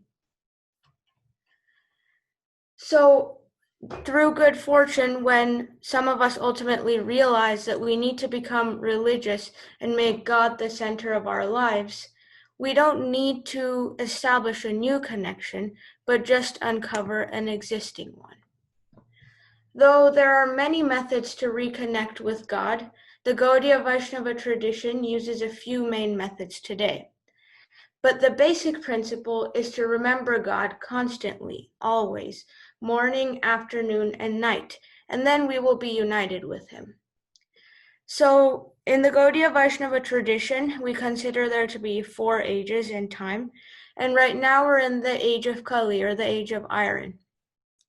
And one of our scriptures says, Hare Nama, Hare Nama, Hare Namaiva Kevalam, Kalau Nasteva, Nasteva, Nasteva Gatiranyatha, which means that in this age of Kali, which is characterized by quarrel and hypocrisy, there is no other way, no other way, and no other way to attain deliverance but to chant the names of the Lord. So this chanting the names of the Lord is the process that's recommended for this age to reconnect with him. Even in our world today, calling someone's name is a very efficient and personal way to get their attention. By chanting his names, we can communicate with Krishna and deepen our connection with him. So one may be thinking now that there are many names of God, there are many mantras that we can chant. So we focus on one specific mantra, which is called the Maha Mantra. Maha means great, and mantra means that which controls the mind. So we chant the greatest mantra, and that mantra is as follows. Hare Krishna, Krishna Krishna, Hare Hare, Hare Rama, Rama Rama, Hare Hare. So I'll explain a little bit about what these words mean here. So Hara is the feminine energy of the Lord. This is one unique aspect of our tradition, that we have both a heavenly father and a heavenly mother. And when you call someone in the vocative in Sanskrit, the Hara changes to Hare, so it's just like calling out to her. And Krishna, as I mentioned before, is a name of God, which means all attractive. And then Rama is also another name of him. So even when you call out to someone, there are many different ways you can say their name. You can say it like you're ordering them to do something. You can say it when you're angry in a different way. You can say it when you're calling them out of affection in a different way. So there's a specific mood with which we should chant this mantra. We should chant this mantra in a mood of calling out to our parents. When a child cries out for his or her mother, it's very genuine and very sincere, and it's not mixed with anything else. Like, it's a very pure relationship. So similarly, we should call out to the Lord when we chant in the same way. So here I have a picture of our founder, A.C. Bhaktivedanta Swami Srila Prabhupada, and this is a quote from him telling us how we should chant this mantra. Excuse me, Sugopi. Yes, Jill? Can you please move your screen forward? Your slideshow. So you're not seeing it? Prabhupada. I did. Maybe it's just taking time. Can you hear me, Sugopi? Can you hear me, Jill? Hello? Sugopi, can you hear me? I can hear you, Jill. I'm not sure what's wrong. I'm unmuted. Can you progress your slideshow forward so that we can see the picture of the Maha Mantra and the beads and Prabhupada? I've been sharing it, but I guess it's not working. I'll stop and reshare again. Okay.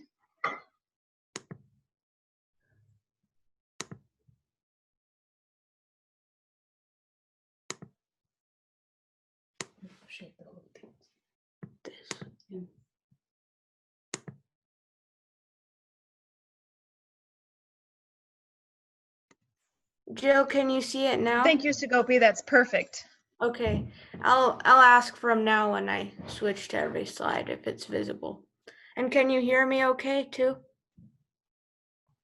Yes, we can hear you. Okay. So here's the quote.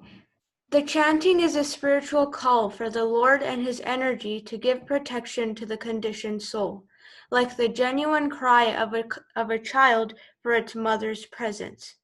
Mother Hara helps the devotee achieve the Lord Father's grace, and the Lord reveals himself to the devotee who chants this mantra sincerely.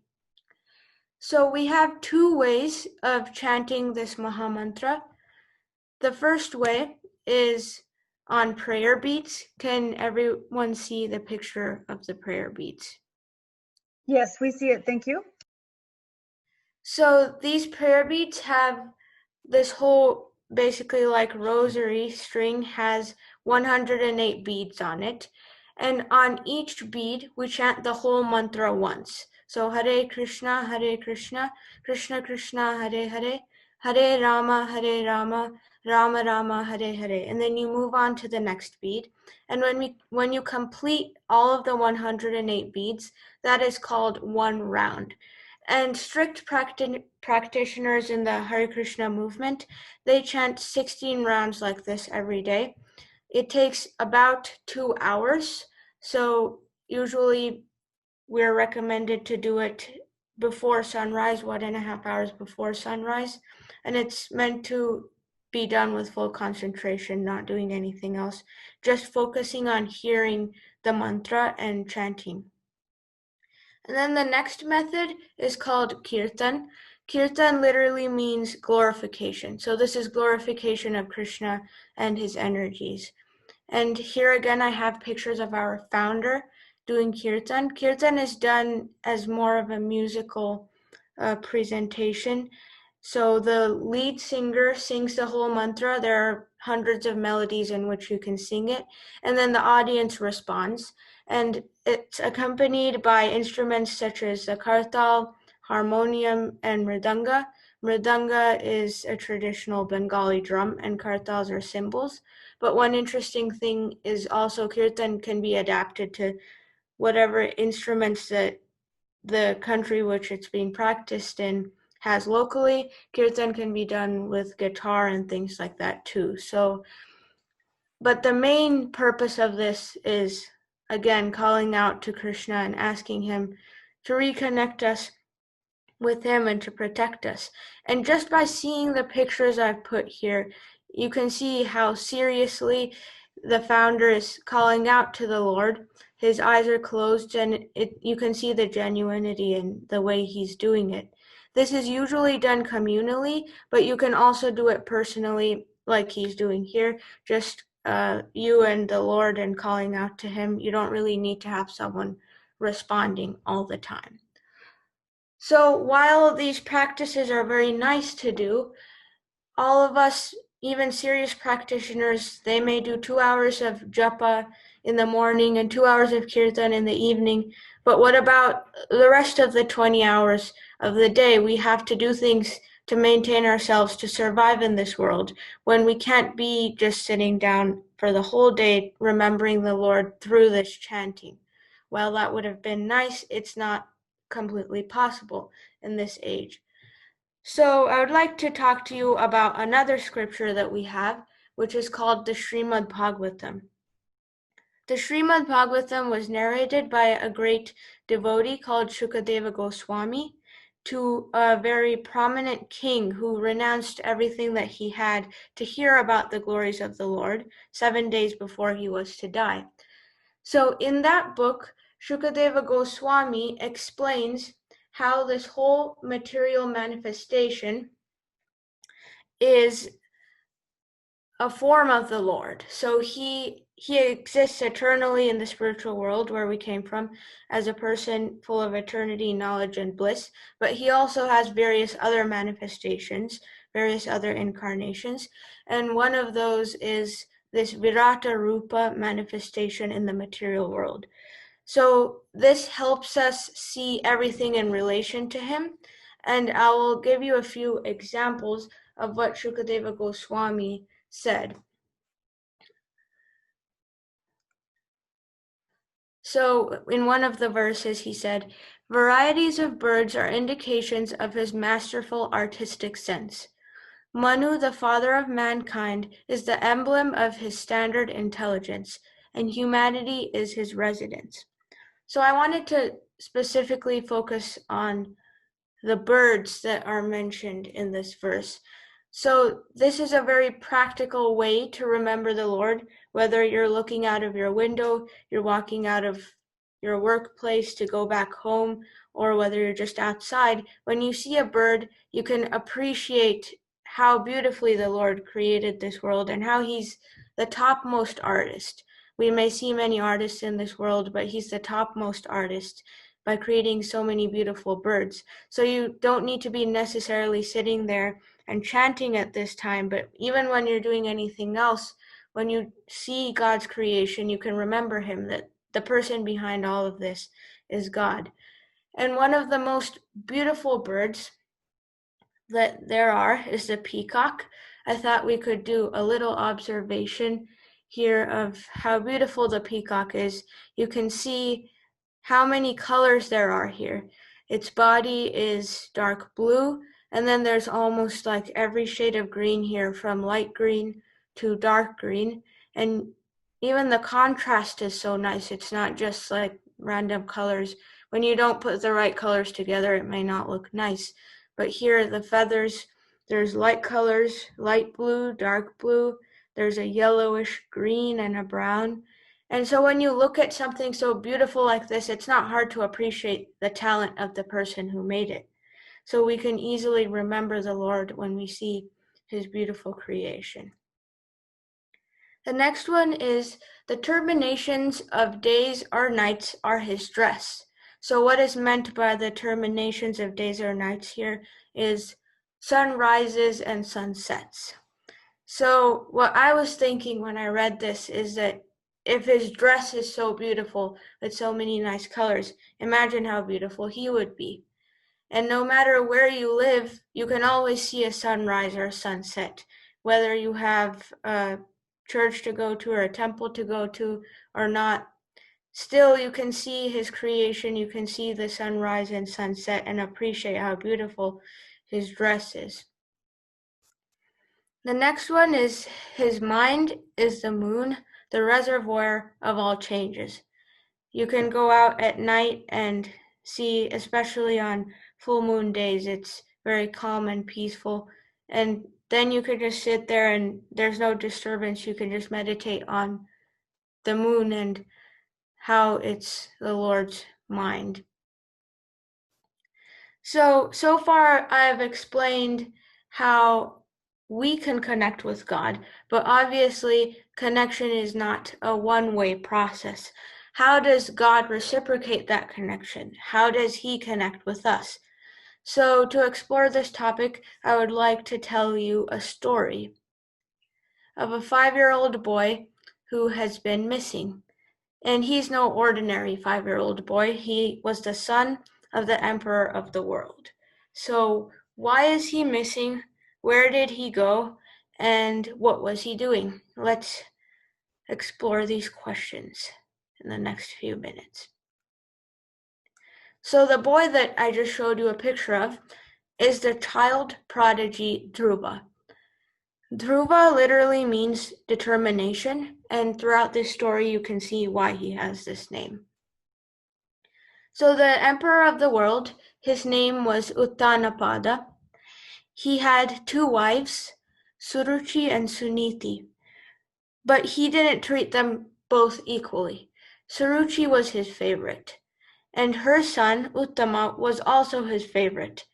Dhruva was the son of Suniti, so he didn't get as much attention from his father as Uttama did.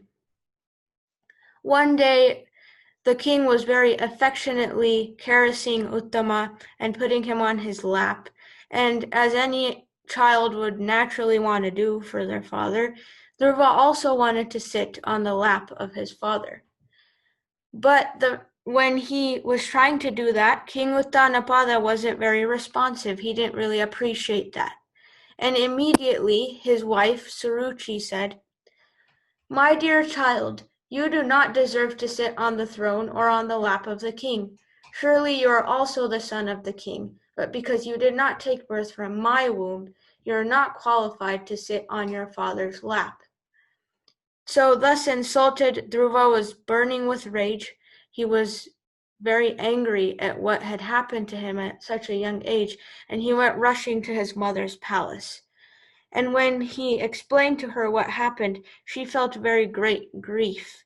And she was feeling actually the same feelings as him. The Srimad Bhagavatam describes it. She felt the same way as he did. But she explained to him that this is my misfortune, that unfortunately I'm not the favorite wife of the king, and he has been neglecting me, and you're my child. So I feel really bad for what's happening to you, but who you should ask help from is the Supreme Personality of Godhead, Krishna, because he's the ultimate protector, he has the most power, and he can help you much more than I can. Dhruva took this very seriously. Right then, the very night, he disappeared from the palace, and he went to the forest where all the other sages and great yogis and munis used to meditate millions of years ago to find the Lord. So he went there with a desire.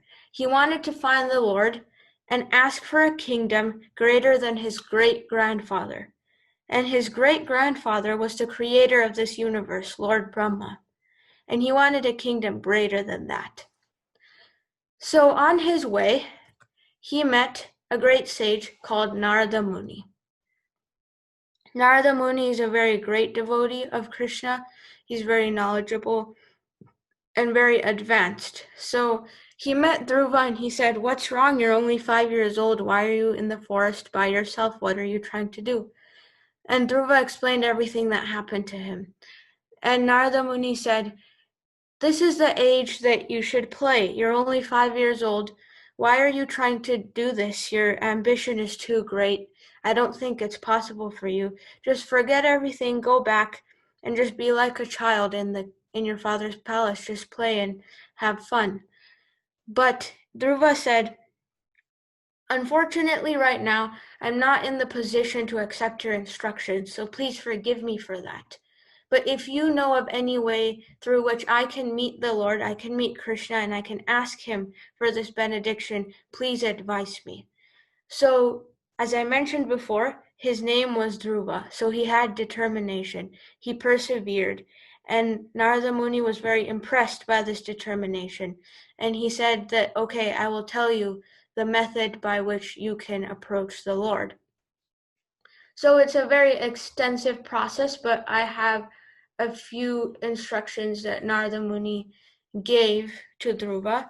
So Dhruva was required to go to the banks of the Yamuna River, which is one of the most sacred rivers in India.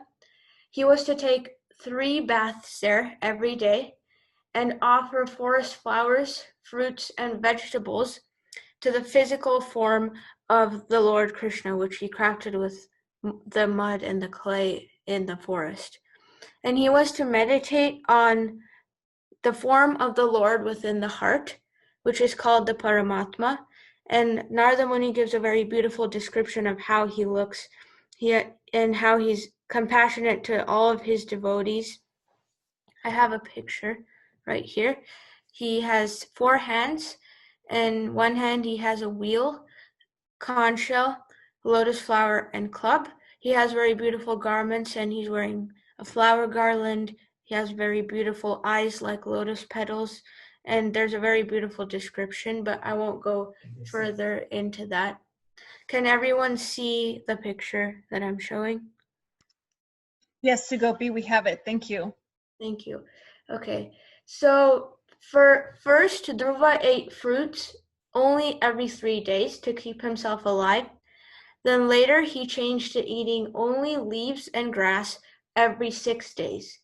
Eventually, by the 5th month of his meditation, he stood on one leg and he was surviving only by air, fully concentrated on the form of the Supreme Personality of Godhead as Narada described.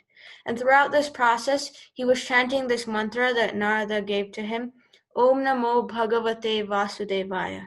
So with full concentration, he was meditating on the form of the Lord within his heart and also chanting this mantra. And suddenly, one day, his vision inside of his heart and his mind of this picture I'm showing you of the Supreme Lord, it vanished. So he got a little disturbed and he opened his eyes, and this was the 6th month of his meditation. But what was in front of him? It was the Lord himself. The Lord had appeared because of his great austerities and his determination. So the Lord came, and Dhruva was very overwhelmed with joy, and he was very, he offered great prayers to the Lord, and he fell on the floor to offer his respects, as you can see in this picture.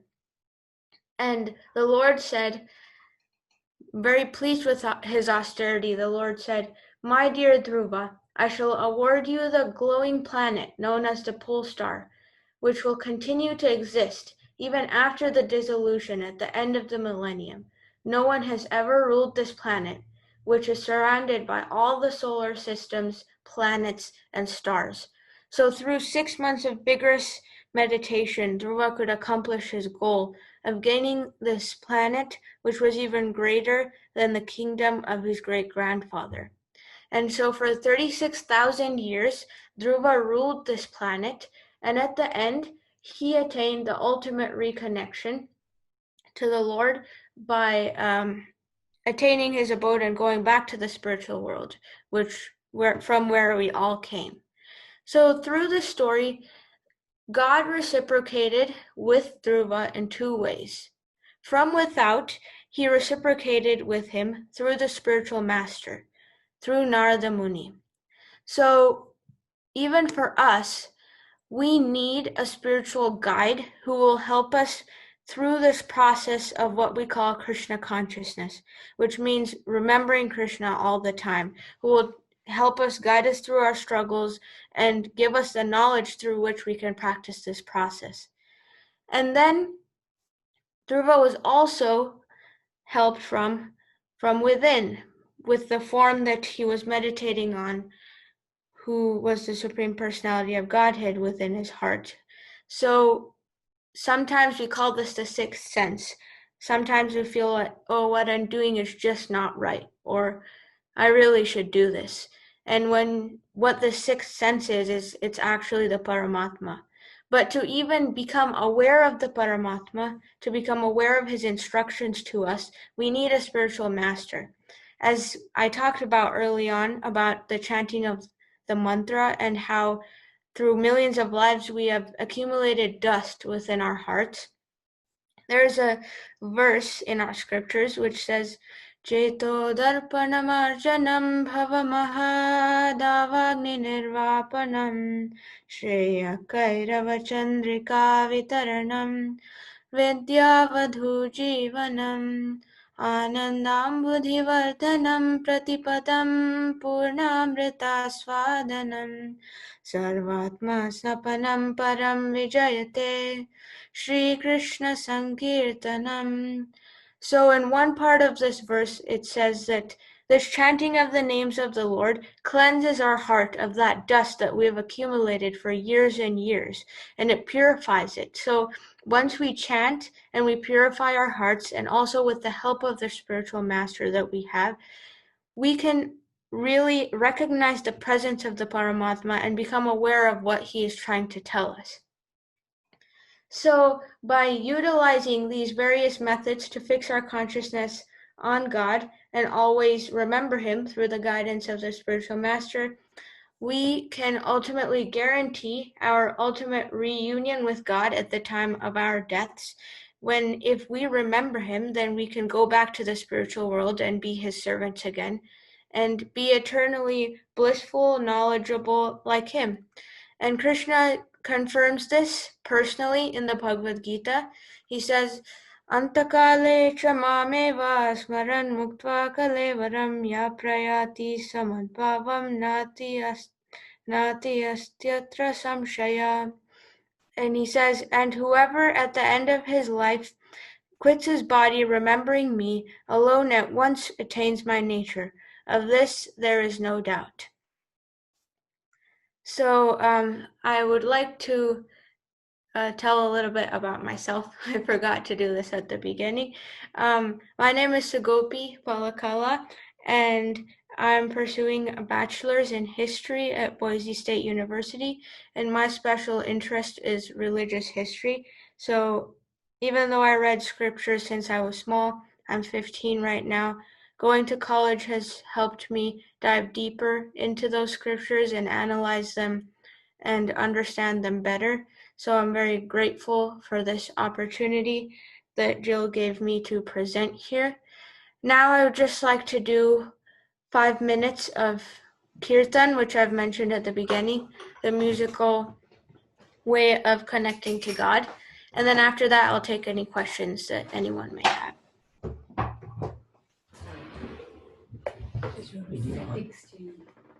I'll stop sharing.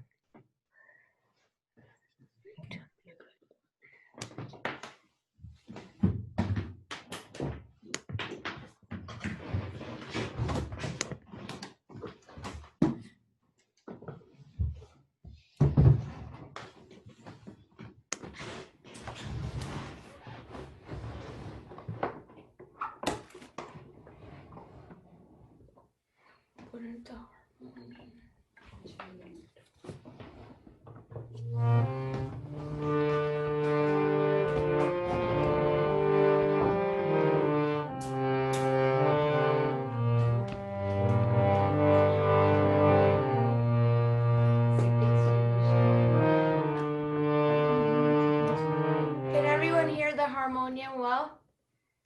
Yes, we hear you playing the harmonium. Okay. Rama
Thank you, everyone. So now I'll look at the questions and try to answer. I have them written down if it would help, Sugopi. Okay, sure. That would help. Okay, the first question is why 108 beads on the mala? Okay, so 108 is considered to be a very auspicious number in our tradition. Just to give a few examples, Krishna is considered a cowherd boy in one of his pastimes. He used to have 108 groups of cows. And then he, in addition to the feminine energy of the Lord, he has other consorts. So he has 108 gopis. And so in this way, 108 is considered to be a very auspicious number. So many things related to Krishna are with the number 108. And that's why we have 108 beads too on our prayer beads. So can you tell us what Sugopi means? Sure. So I just mentioned that Krishna has 108 consorts. Each one of them is called a gopi. And Su is a prefix in Sanskrit that means good, or the best. So the best gopi is his feminine energy, which is Hara, which I just mentioned at the beginning of my presentation. Her name is also Radharani, so that's one of her names. Can you tell us what the main reason for all of your prayers to be sung is? The main reason, I think it's the same thing as I mentioned before, is calling out to the Lord and trying to get his attention to come protect us. And besides this, we have other bhajans that we sing. They basically outline our philosophy, like we're not these bodies and we're the spirit souls and we need to go back to the Lord. So it's either calling out to the Lord or it's also just a musical way of reminding ourselves of the philosophy. Also, we glorify the saints in our tradition with various songs. So there are different purposes, but the main purpose is just glorification of either the Lord or his devotees. Sugopi, let's see, is all of your music in your culture religion-based? Excuse me, is all music in your culture or religion based on prayer? Yes, so all music has meaning to it. We don't play really just instruments. The instruments are just meant to enhance the prayer itself, but the main thing is the prayer. So one thing that we always make sure is that the music shouldn't overshadow the singer singing, because that's the main thing that we're focusing on. Sugopi, I know down at the temple in Boise, you serve a big meal every Sunday, a vegetarian meal for all of the people in your community. Can you tell us some more about that? Sure. So literally, prasadam means mercy. So we call all our food prasadam. So we first offer it to the Lord and then we take it ourselves. So that's another means of purification, of cleaning the dust on our hearts, is eating sanctified food. So serious practitioners of the Hare Krishna movement, they only eat food that's offered to Krishna. And he only eats vegetarian food, so we also only eat vegetarian food. And we, as an act of, one of our principles is exchanging and receiving food between all the members. So we always make sure, the founder established this Sunday Love Feast, which happens in all ISKCON centers around the world, where we share food with everyone who comes. Sanctified food called prasadam. So is anyone from the public welcome to come down to the temple on a Sunday and participate in your service and eat some of your prasadam? Yes, anyone can come. Is there anything else you want to share before we come to our last speaker, Sugopi? I just want to say thank you to you and everyone else for listening to me, and I appreciate the opportunity to hear from everyone as well. I'm finding many similarities and also interesting things that I haven't heard before. So thank you. Thank you so much for joining us, Sugopi. Thank you.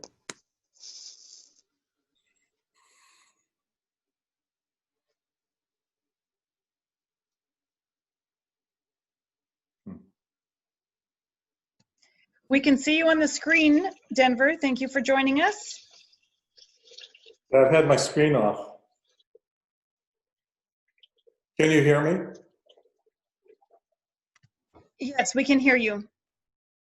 Should I begin then? What? I'm asking, should I begin? Yes, go ahead and begin. Thank you. I hate to do so because I've been enjoying what the others have said and wish they had spoken longer. I had not thought about what to say leading up to the get-together today other than I would listen and then respond. But this week I got an email that I want to read to you. This is from a woman who emailed asking this question: how do we deal with anger towards God? I'm struggling getting along with the idea that I need to praise and love and worship a God that I feel completely closed off to and forsaken and unloved. There's no connection there, and all I have inside of me is this glowing, red-hot anger, and I can't shake it. It's frustrating to listen to others saying how great God is and how easily accessible He is, because it just isn't true for some people. Some people may go their whole life without God giving them any relief or acknowledgement just because that's their trial this round. I need to know how to deal with that. I know He's real. I know He exists, but I cannot understand how God allows the pain and horrors that some people on earth go through, the terrible things that happen to children and innocent people, the unspeakable things that people do. I feel as though God is playing a game and we are all chess pieces to Him. Well, I liked Rupinder's observation that the first step in the process is a problem, because I think that is where it always begins. You have to start with a problem. Well, I intend to address that question, but I was reminded in Sugopi's comment about sunrises and sunsets are God's dress. I live in the eastern part of the city of Sandy in the Salt Lake County basin. On the east, there's a wall of mountains called the Wasatch Front. And on the west, across the other side of the valley, there's a wall of mountains, and they're called the Ochres. Because I live so close to the Wasatch Mountains, the sun will begin to shine in the valley on the Ochre Mountains far to the west, and then the sunlight will creep slowly across the valley as the sun rises to clear the Wasatch Front Mountains until finally the sunlight hits my house where I live in the far east at the foothill or at the foot of the mountain. Then when the sun sets in the evening, it disappears behind the mountains on the Ochres in the west, and then the shadow begins to grow, and it grows until it finally covers the Wasatch Mountains that I live next to. In winter time, the snow-covered Wasatch Mountains in the bright sunlight reflect so much light that it hurts your eyes to look at them. You really need to use sunglasses if you're going to spend a lot of time looking at the sunlight reflecting off the mountains. And sometimes after a snowstorm, the snow has been so thick in what it has done to cover the earth that the trees themselves are no longer green. They're just white. They look like white, jagged teeth sticking out all across the tops of the mountains, but they're white and they blend in brilliantly with this color. As the sun sets, as it goes down in the evening and disappears behind the Ochre Mountains, the shadow, the last lights of the day creep up the Wasatch Mountains to the very top, and just the highest peaks have the last bit of light on them before it disappears into shadow, everything being shadowed. But because of the angle of the sun, as it creeps up the mountain, once it gets about halfway up the mountain, the light is no longer white. It becomes pink and it becomes blue and purple and lavender and hues and shades of subtle change that are so different from one another.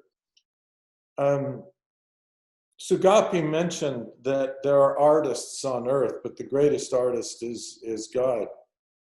Watching that every night, it is never the same.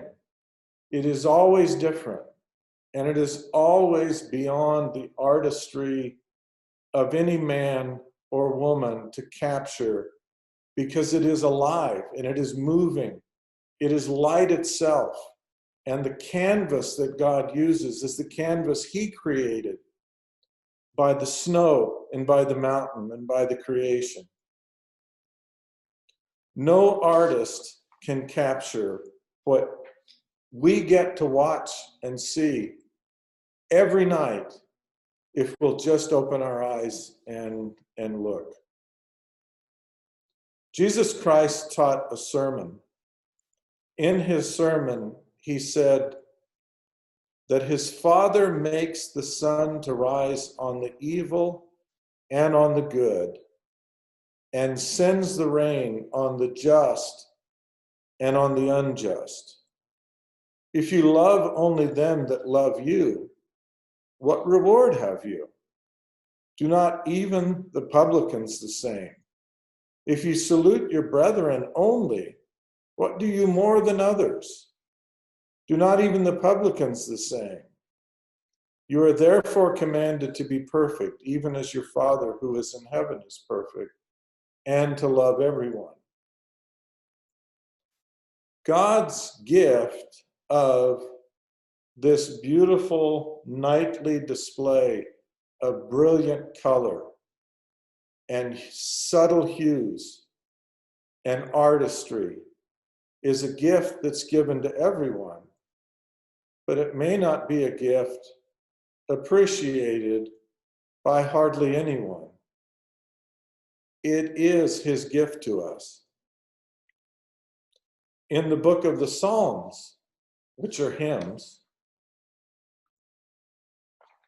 the Lord, he is God. It is he that made us, and not we ourselves. The Lord is good. His mercy is everlasting. His truth endures to all generations. We are part of that creation, and we belong here in this creation. And we're designed to appreciate what it is that he has done in making this creation for us. Someone asked the question, why are the prayers sung? Prayers for a community are best when they are offered in unison. But speaking in unison is very hard to accomplish without a cadence that allows people to stay on the same word at the same time with the other people who are repeating the same words of a prayer. And so one way that has been devised in order to keep prayers synchronized between various voices and have them speak the same words at the same moment is to turn them into hymns, so that everyone together can raise their voice and speak the same syllable and make the same sound at the same time. And so when Delmar Bondi beats the drum to give the cadence, and when Sugopi plays the harmonium to set the tune, what each of them are doing is a reflection of a culture that is seeking to have the prayers unified, to have the prayers united, to become one in order to express the desire of the heart of the whole, and to do it in a uniform way.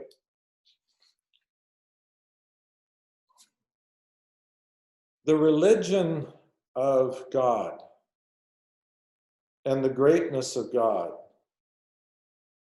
is so vast and so all-encompassing that it's impossible for one person or one group or one denomination or one movement to have held on to it all.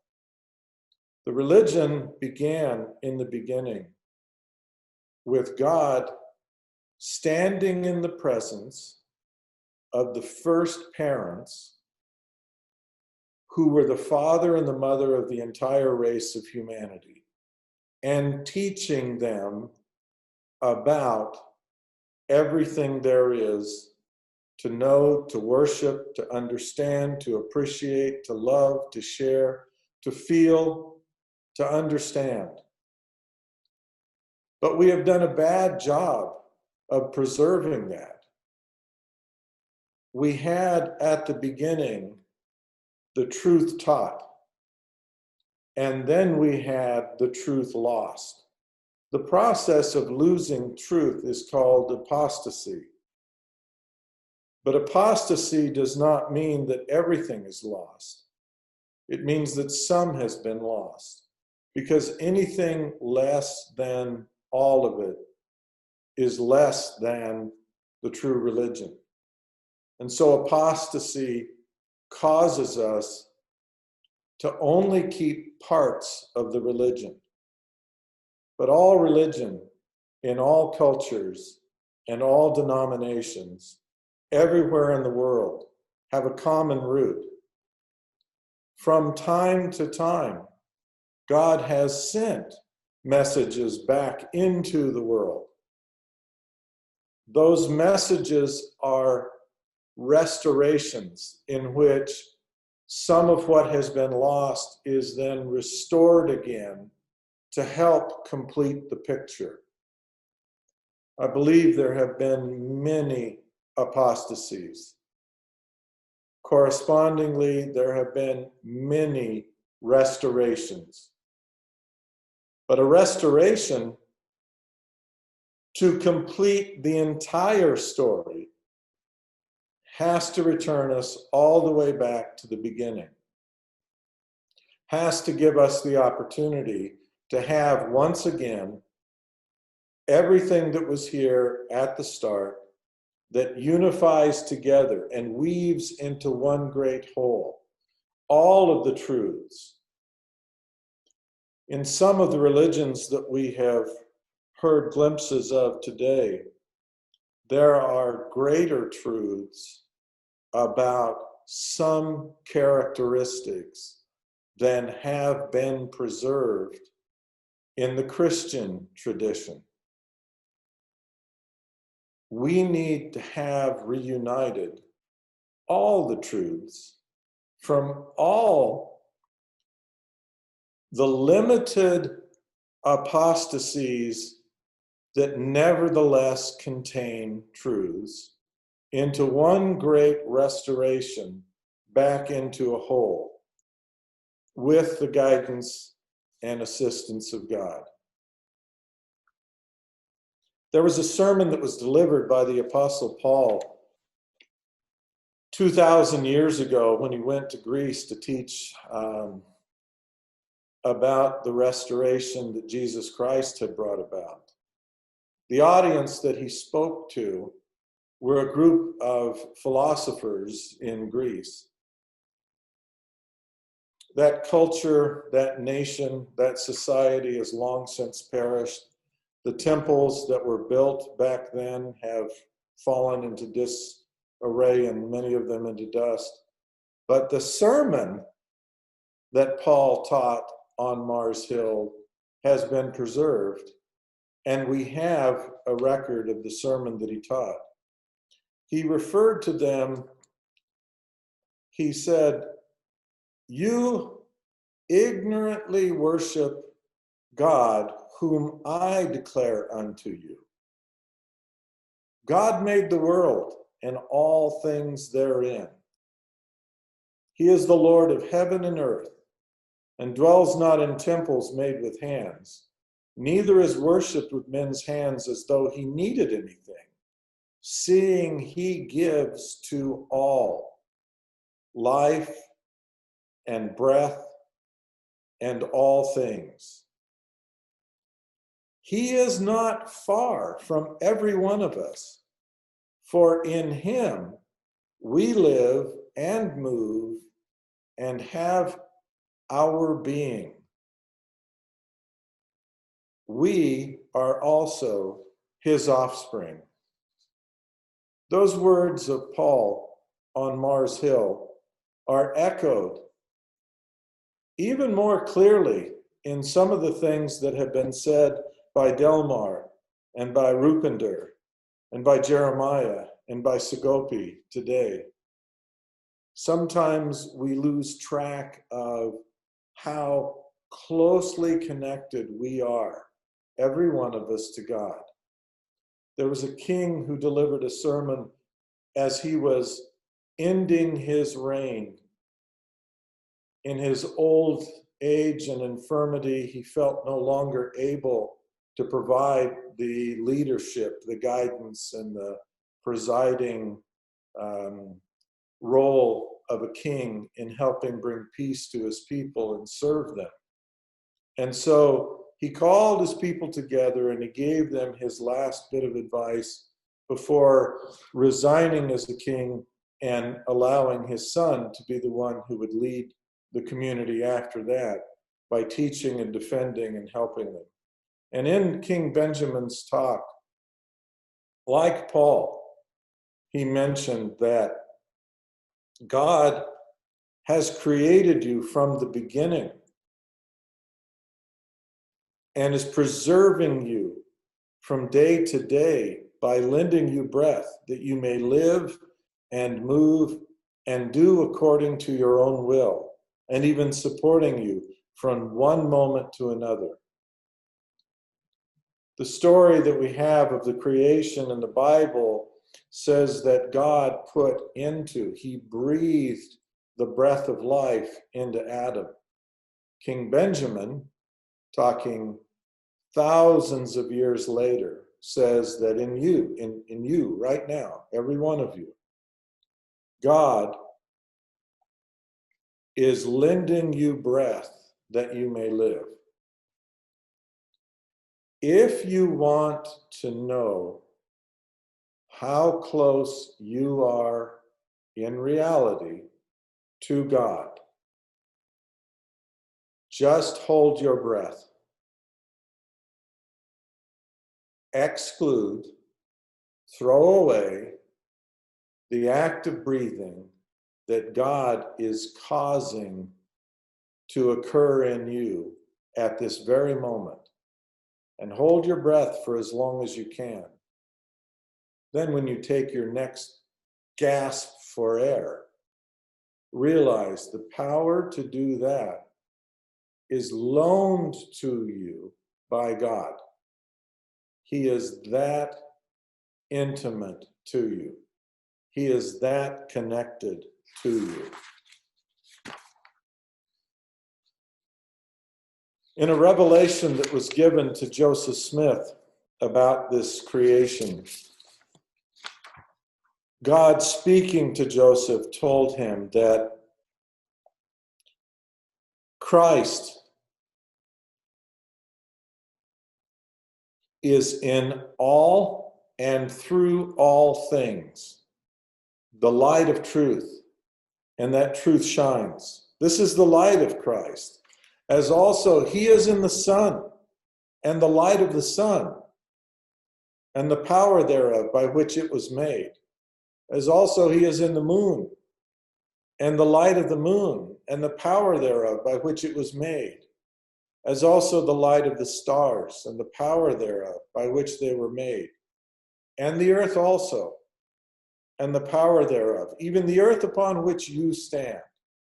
And the light which now shines, which gives you light, is through him who enlightens your eyes, which is the same light that quickens your understandings, which light proceeds forth from the presence of God to fill the immensity of space, the light which is in all things, which gives life to all things, which is the law by which all things are governed, even the power of God who sits upon his throne, who is in the bosom of eternity, who is in the midst of all things. God is everywhere. The light of God is in you. If it were not in you, you would not have the power to breathe, to think, to live, to move, and to even be sustained by God's power from moment to moment to continue in your existence. We, in this present form, are not self-existent. We are dependent upon the energy, the power, and the force of God to keep us maintained as his creation. There are components about us that are co-eternal with God, but that doesn't mean that we as an organized being existed from all eternity. God created us, but he did this long ago and far away. Concerning this creation and that same revelation, there is no space in which there is no kingdom, and there is no kingdom in which there is no space, either a greater or a lesser kingdom. And unto every kingdom is a law, and unto every law there are certain bounds also and conditions. All things are comprehended by God, and all things are before him, and all things are round about him.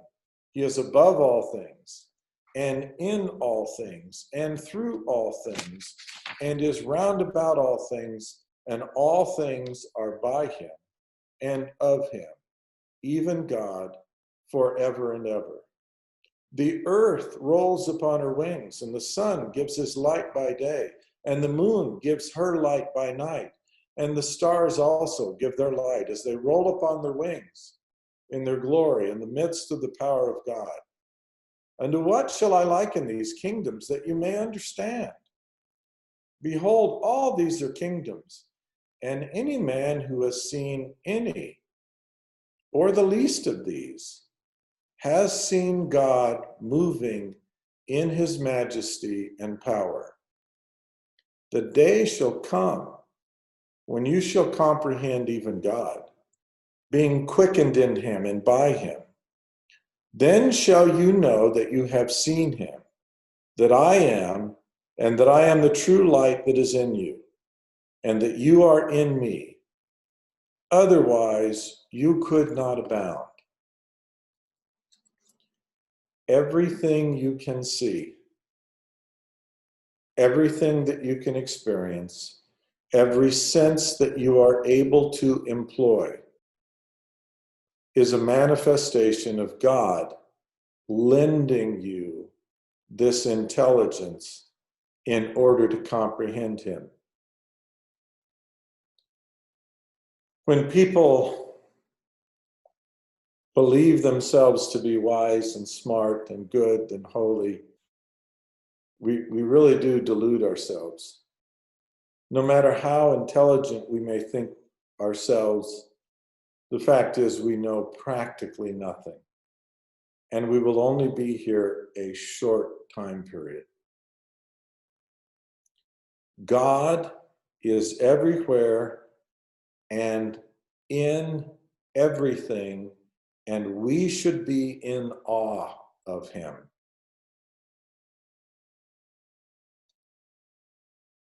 Using everything that we have the ability to assemble, using all of our science, using all of our finest instrumentation, using every mechanism that we can devise.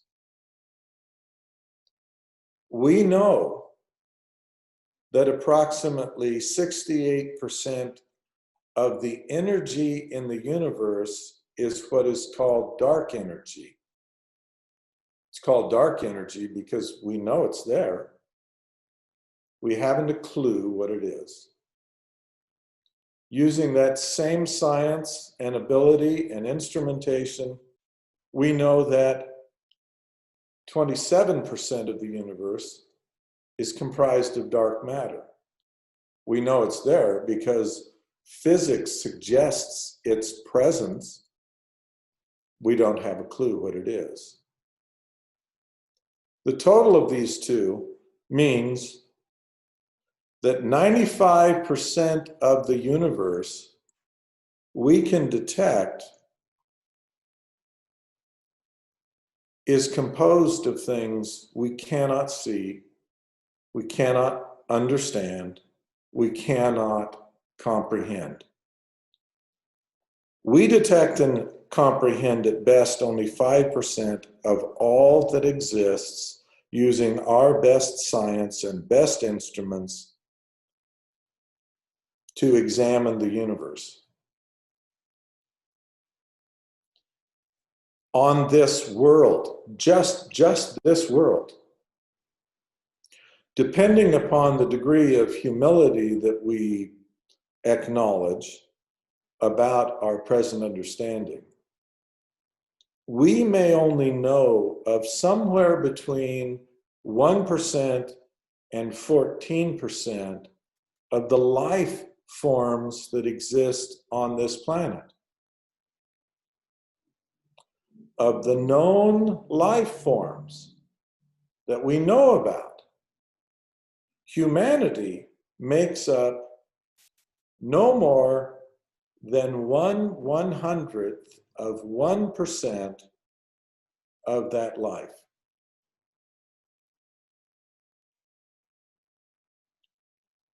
If we are not in awe of God, then we have an awfully small universe and an awfully large ego and an awfully ignorant vantage point. The greatness of the religions that we have heard from today, from the very first with Delmar, through the last we heard from, is that the approach of the religion is the acknowledgement of something far greater than ourselves and the sense of awe and humility that we approach that greatness that is beyond us. God may make himself known from time to time, but even when he does so, it's difficult for, first of all, man to take it in, and then having taken it in, difficult for man to comprehend what it is that has been given to him and taken in. And then it is something altogether more challenging and more difficult to turn that into something that can be explained, even in part. But the greatest challenge is then to comprehend enough in order to be able to teach it. We've had great teachers in many religions, but I think it is foolish to suggest that the greatest teachers that have been out there have ever been able to adequately convey what it is that they took in, because the challenge is too vast. I liked the reference that Delmar made to his grandparents who were involved in ceremonial worship and ceremonial tradition. I understand why Rupinder says at some point along the path of progression, you reach a point at which you no longer need ritual or ceremony. But the fact is that some kinds of vast information can be conveyed in the way that Jeremiah conveyed it, by telling a story, by giving a tradition. The story has embedded it within it symbols that are expansive, that grow outward, that have more meaning than simply the wolf, more meaning than simply the moon, more meaning than simply the paint on the face. They have a library of material that you're trying to convey in a shorthanded way. And so the ceremony that our Delmar Bondi's grandparents conveyed to him when he was a youth were not simply theater.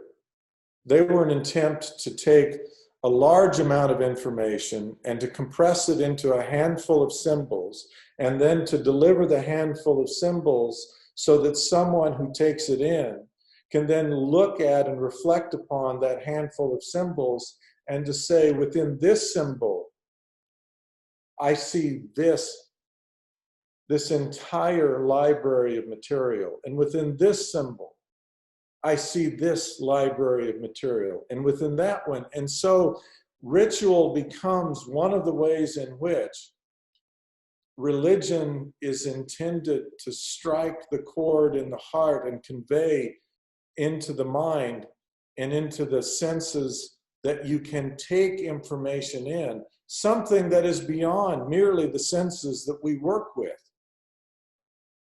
something that reaches out into the universe and touches that infinite. There is this concept that Christians speak about that's called the Holy Ghost. It's also called the Comforter. That Holy Ghost, that concept, much abused in Christianity, much misunderstood, much voiced about, a lot of silly notions. But in part of the restoration of information that has come about in these last 2 centuries, because we believe that God is continuously trying to restore. One of the things that we've been given in the last 2 centuries is a description of what that Holy Ghost includes. Let me read those words to you. It is given to abide in you the record of heaven, the Comforter, the peaceable things of immortal glory, the truth of all things, that which quickeneth all things, that which maketh alive all things, that which knoweth all things, and hath all power, according to wisdom, mercy, truth, justice, and judgment. That is the Holy Ghost, that when we allow ourselves to quiet down, when we allow ourselves to take in, when we recognize the breath that we rely upon to remain conscious, when we realize that the colors that we behold with our eyes are loaned to us as a sensibility given to us by God, at that moment, you're connecting to God. At that moment, He is present with you. At that moment, you should be in awe of Him sharing with you that capacity, because He is with you. So when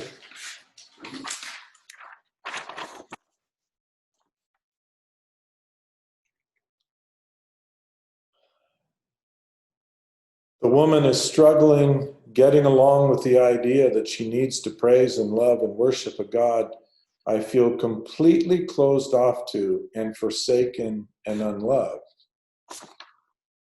the place to begin is to recognize it's an expression of God's love to you that you can see.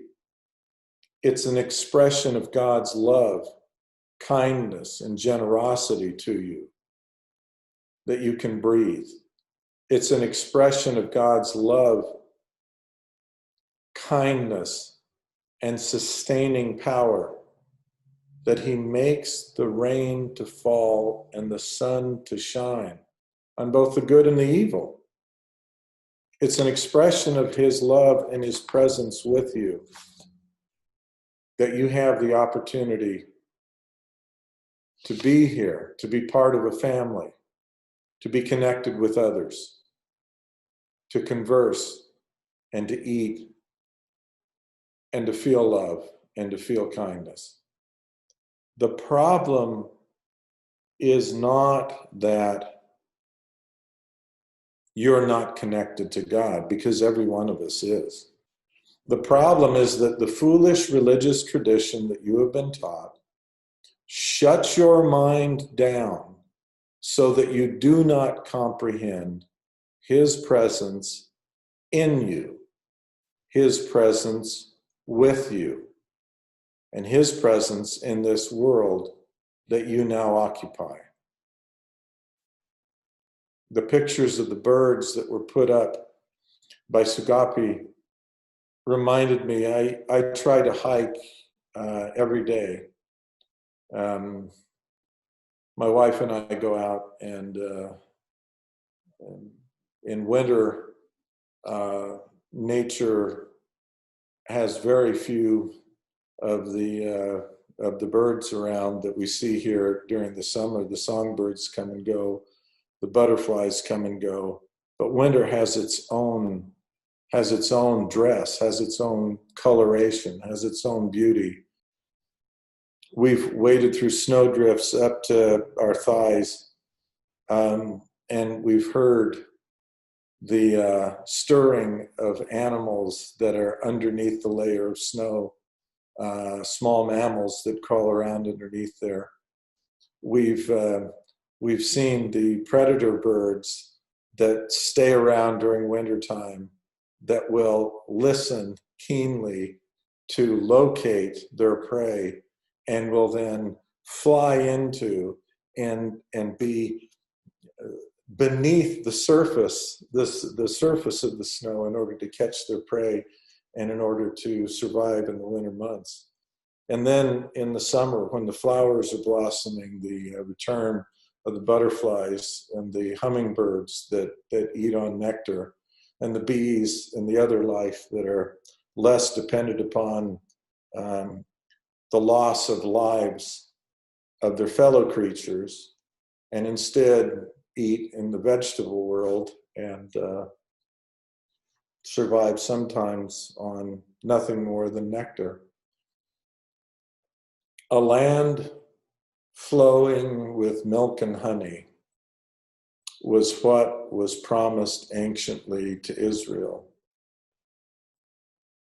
Milk and honey do not require the death of anything. they're produced as a symbol of the abundance of life, the promise of life.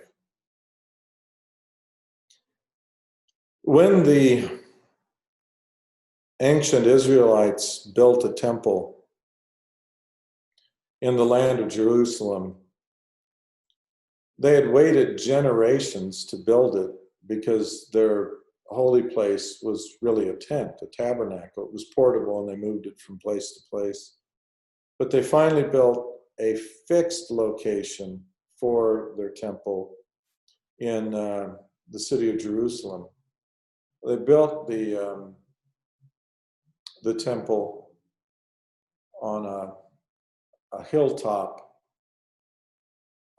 previously occupied by the Jebusites that was not actually acquired under the jurisdiction of Israel until the reign of King David. They'd been living there for generations, but the Jebusites retained it. King David,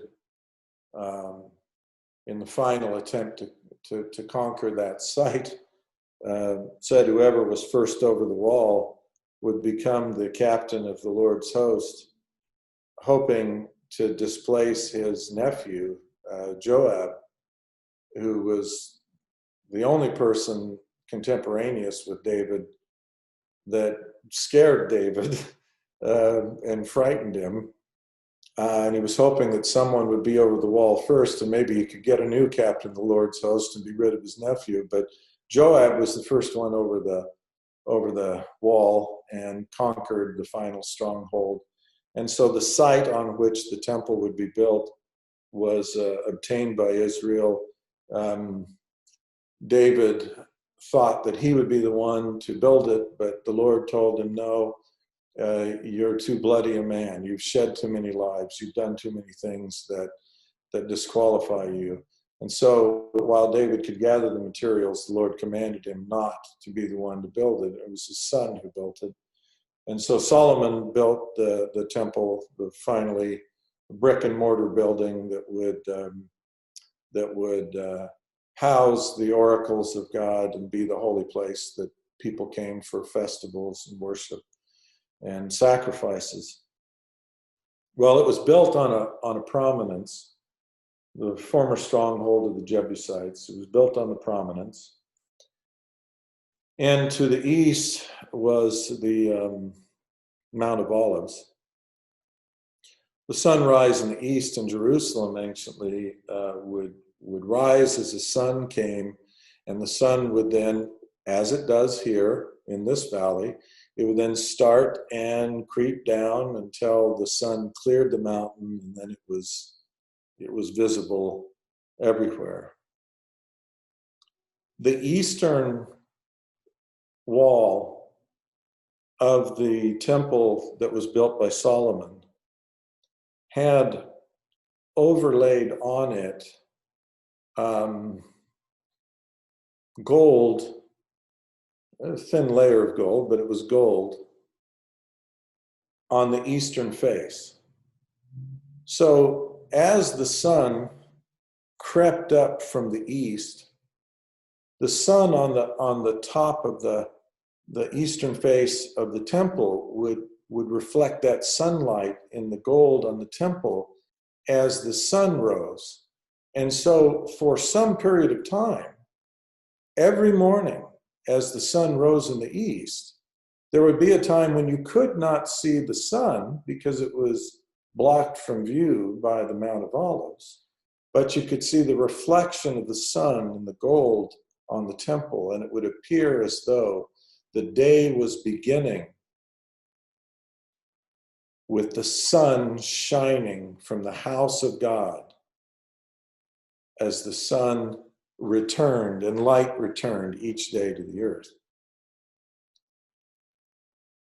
It's just a symbol, but it tied together in symbolic form the presence of God, the ceremonies, the rituals, the traditions that remind us, that attempt to preserve for us information so that even in our apostate states, wherever we are, in whatever state of apostasy we may find ourselves, we can have hope that God will renew that, and that light of understanding will increase and will grow brighter and brighter until at last we return again to a perfect day, a day in which there is no darkness, a day in which there are no shadows left around the edges of our religion, no more separation and division because the shadow does not illuminate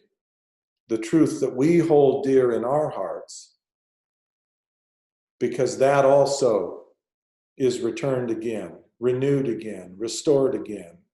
And we find ourselves in a vigorous relationship, connected to one another, because a faith that is big enough to incorporate all truths from all sources becomes big enough also to connect us to one another.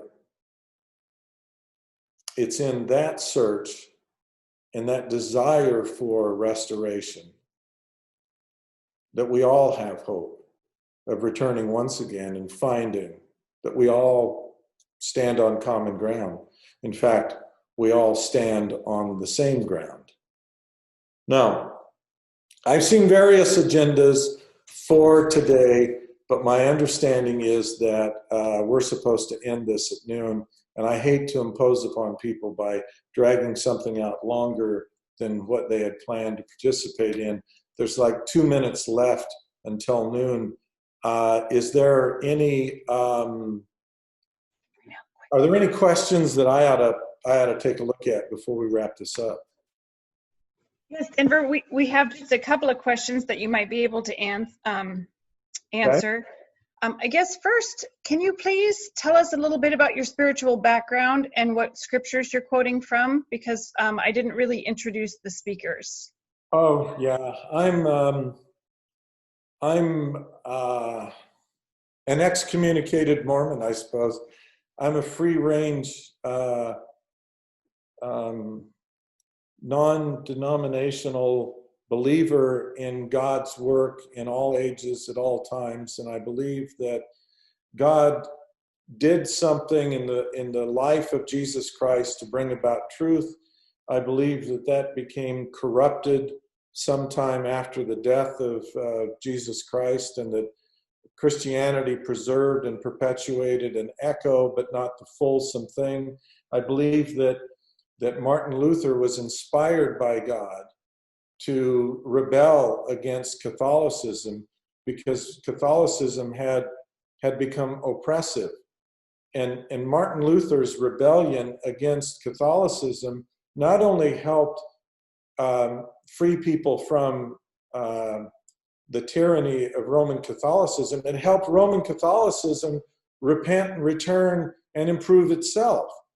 As much as Martin Luther did to help spawn a new kind of interpretation of Christianity that allowed people to believe in Christ and feel themselves connected to God outside of the institution of Roman Catholicism, Roman Catholicism itself looked at the problems that Martin Luther criticized and underwent internal improvement, internal correction, internal growth. It was a inspired moment that helped all of Christianity. I believe that led in turn to ultimately refugees fleeing Europe and coming to the Americas in order to get religious freedom. Because the Protestant Reformation did not result in the freedom of religion. It resulted in Lutheran nations and Catholic nations and Church of England nations. And those nations all had, by force of arms, government-imposed religion in which some forms of belief were favored and some were disfavored, and some of the disfavored were not only persecuted, they were killed. John Knox, the apostle of murder, was responsible for murdering people that he had religious disagreements with. Protestant fathers practiced Christianity in rebellion against Rome, but mirroring many of the very same things they hated about Rome. And so when the Americas were discovered, there were many people that left their European nations to migrate to the Americas precisely because they wanted to practice worship of God without someone forcing them to. And so one of the very first things that once the Americas rebelled and got their independence, one of the very first things they did after establishing their government was to mandate the freedom to practice religion according to the dictates of their own conscience, so that everyone could believe and worship according to the dictates of their own belief, their own connection to God. And so it took all of these events to move forward in order for God to then have the ability to do something about Christianity to correct it again. In 1805, he sent into the world a young man through whom he would begin this process of restoring and repairing. That young man had a common name, Joseph Smith, and I believe that through him, a restoration of the truth began. That restoration is today, it's called Mormonism by most people, but Mormonism itself is fractured into some 80 different kinds of denominations. Mormonism is not unified. Mormonism is a fracture. It's much like what you see with Roman Catholicism and Protestantism and all of the offshoots of Protestantism. There's many, many different forms of Mormonism. God spoke to Joseph Smith. I have a friend. I've written a number of books. I have a friend. I met him because he read the first book I wrote. He grew up a Mormon. He was a Mormon missionary, and he got to the point in his Mormonism that he felt like it was no longer satisfying to the soul. So he undertook a journey to try and find enlightenment. He went to India. He studied in India. He found a guru. He got his enlightenment and his understanding there. And then after he had spent years in India, he returned and he came back because his roots were in Utah. He came back to Utah. But upon returning to Utah, what he found, to his surprise, was that contained within many of the revelations given to Joseph Smith, there were concepts about enlightenment he had to go to India to discover, but he found it back here. He read my book and he contacted me and he said, I don't understand how you were able to find it in Mormonism. It took me leaving it and coming back before I could find what there was that was within it. I became a member of the particular kind of Mormonism that's called the Church of Jesus Christ of Latter-day Saints, or LDS. I was a member of that church for 40 years, to the exact day. And on the 40th year anniversary to the day, I was excommunicated from the church because I do not believe it is possible to have an authentic relationship with God and to also be subordinate to hierarchical control, administrative enforcement, and surrendering to someone else who exercises authority over you. And so, excommunicated from Mormonism because of the things which I teach, but I base what I believe upon the Bible, the Book of Mormon, which was translated by Joseph Smith from an ancient book, and revelations that have been given by God to Joseph Smith. And because those things have led me to connect to God. I believe in revelations that God has also given to me. But I don't stand at the head of any organization. I believe I am one among a group of equals, of people who are likewise searching to try to find authentic connection to God. Because I believe that God is in and with and around all of us. It's hard to convey adequately how closely connected we are all to God using only concepts that are found in Christianity and in Mormonism. It's easier when you appeal to and you incorporate also some of the concepts that we have heard today from an Apache, from Rupinder and his exposition, from Jeremiah, the Blackfoot storyteller, and from Sugopi. There are things that they have said that come straight out of the scriptures that have been restored to us, but are concepts that we do not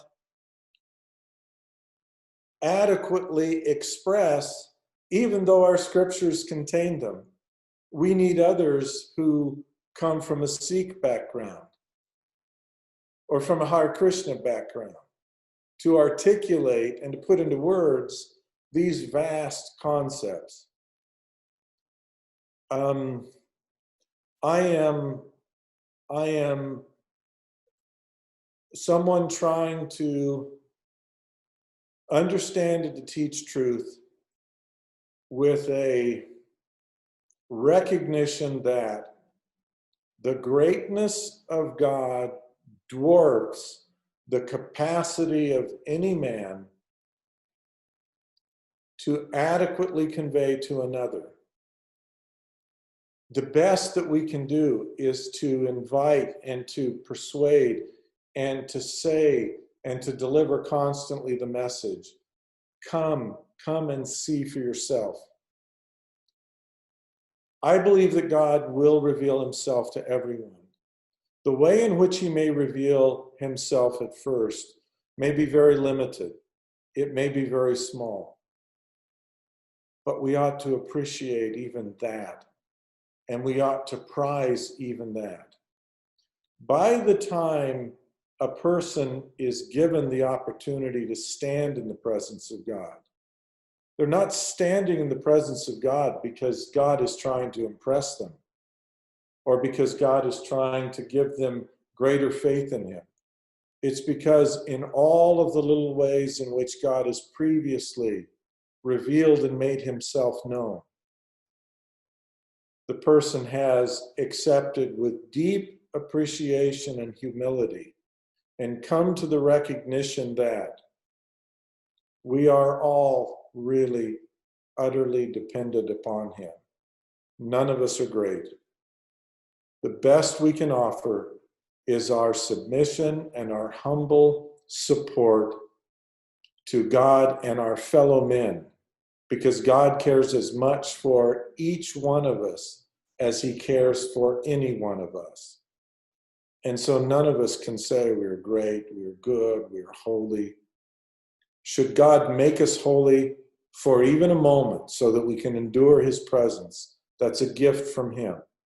And it departs because when we are no longer in his presence, this earth drags us down. We get tired, we get cold, we get hungry. We have to constantly war against the elements of this world. And so every one of us ought to stand in awe continually of God and who he is. All I am is someone trying to promote faith and confidence in the existence of, the worthiness of, the greatness of, and our dependence upon God. Thank you so much for that answer, Denver. I know you are very considerate of others' time. I was wondering if you have time for one more question, or if you'd like to end now. Yeah, we're only 11 minutes over. Yeah, go ahead. In your view, will the restoration of all be accomplished by a single person or a group? Will it require concurrent restorations among many religions, eventually all uniting together as one? There's a prophecy about how God intends to gather together into one in the last days, and how there are going to be, according to the Book of Mormon, it's a testimony of God's dealings with one group of ancient people. But the Book of Mormon makes it clear that God's dealings have not been limited to one or two groups, but there have been multiple groups to whom he has visited and provided information. The testimony of all of those are intended to grow together. The Book of Mormon confirms that that is ultimately an objective.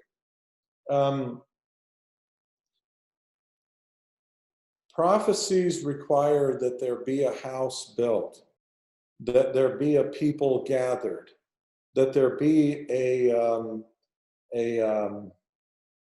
location where God can take up his abode. The earth ultimately is going to be redeemed and returned to an original state that was described in Scripture as being a new creation in which there was a garden planted eastward in Eden, in which God could come and he could visit directly face to face with man. The purpose of a temple is to construct another prototype that is symbolically representative of that same condition, in which it is possible for angels, God, men, the living and the dead to be reunited as a single spot, from which a restoration and a return of everything will spread until it finally fills the whole earth. But it begins in a single spot, at a single place. My understanding of how that's going to come about is that a command will at some point be given about a location. A command will be given at some point about the facility. Direction will be provided in order to put that into motion so it exists on the earth. And as with so many of the prophecies that God has given, we tend to view them vast and macro, and God tends to fulfill them small and micro. The coming of Jesus Christ into this world was, on a global basis, almost inconsequential to the notice of mankind. It appears that the largest audience that we can confirm that Jesus Christ ever spoke to was about 7,000 people. It appears that most of them turned away from him because of his doctrine, because of his teaching, because of what he was insisting the truth to include. It appears that by the time he gets to the end of his ministry, he is slain on the cross, and then he is resurrected from the dead, and he ministers for a period of about 40 days in and around Jerusalem. Then he ascends into heaven. That at the moment of his ascension into heaven, that his followers at that point were approximately 500 people. So the Lord Jesus Christ comes into the world as nothing more than sort of a local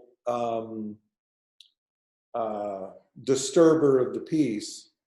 And by the time that he has finished his ministry, he's resurrected and ascends into heaven, he has about 500 followers.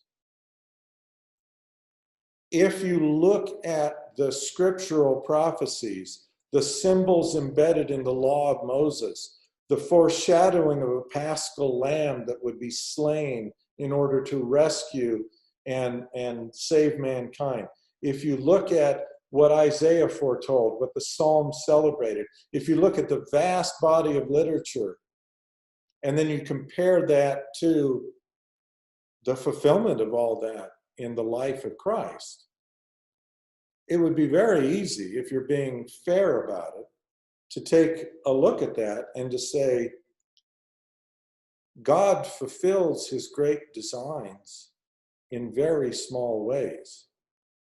And so, in some ways, the easiest way for God to get his work done is for the world to give little heed or little notice of it until it has been completed. No man yet ever built a temple alone. It just is beyond the capacity of a single individual to do. And so there has to be a temple building people, if for no other reason than to support the cost of what it would take to build a temple. Even if you, like Solomon used professional builders from King Tyre to send down to construct the temple because the expertise did not exist among the Israelites to accomplish the work. You still had to have the Israelites to support the budget that King Solomon had to employ in order to pay the king, in order to bring the people and the material to accomplish the work. Even if it's done with small professional labor, it's still going to fulfill the prophecies. It's still going to meet all of the criteria that has been given in Scripture, and it's still going to accomplish everything that has been promised to all people. How we then gather together all of what are called in Scripture the rich treasures from the earth. Those rich treasures from the earth are not rubies and diamonds and gold and silver. They're the records of truth. They're the truths found in the traditions and the religions. One of the things that's required in the design of the temple is that there be a treasury.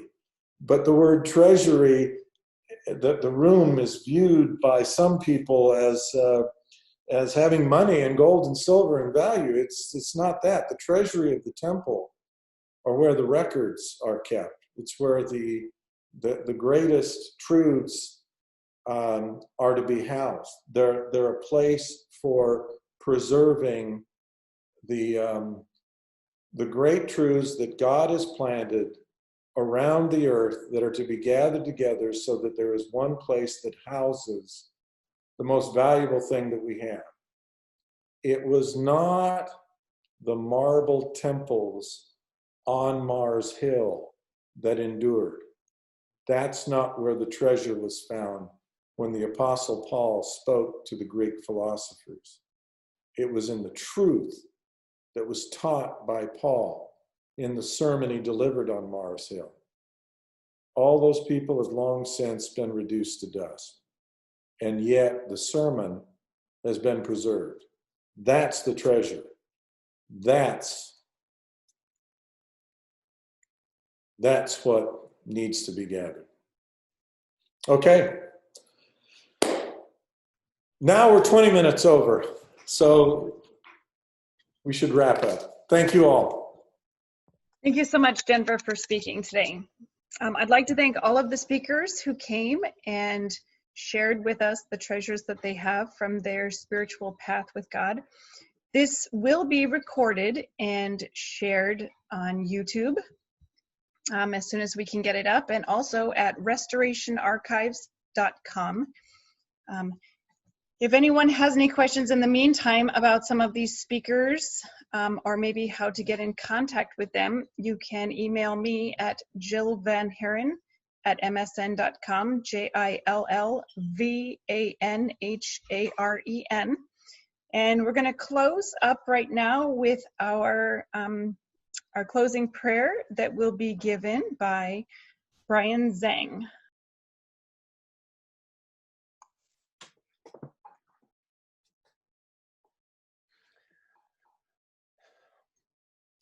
We each come to petition the highest power in the universe as we see things in our own faith traditions. Oh God, we may have some different views about you, but we've sought to find out where our views are similar and to share and learn from each other as well. We have found out that in many ways we are not so different after all. We ask you to benefit us in our search for unity and bless our departure in peace as friends. As a student, I ask this, O great Creator, in the name of the teacher Jesus Christ, whom I recognize as your Son. But in saying this, I allow all others to worship you how they please. So let this be the case, and how each person closes this prayer in their hearts when we say, Amen.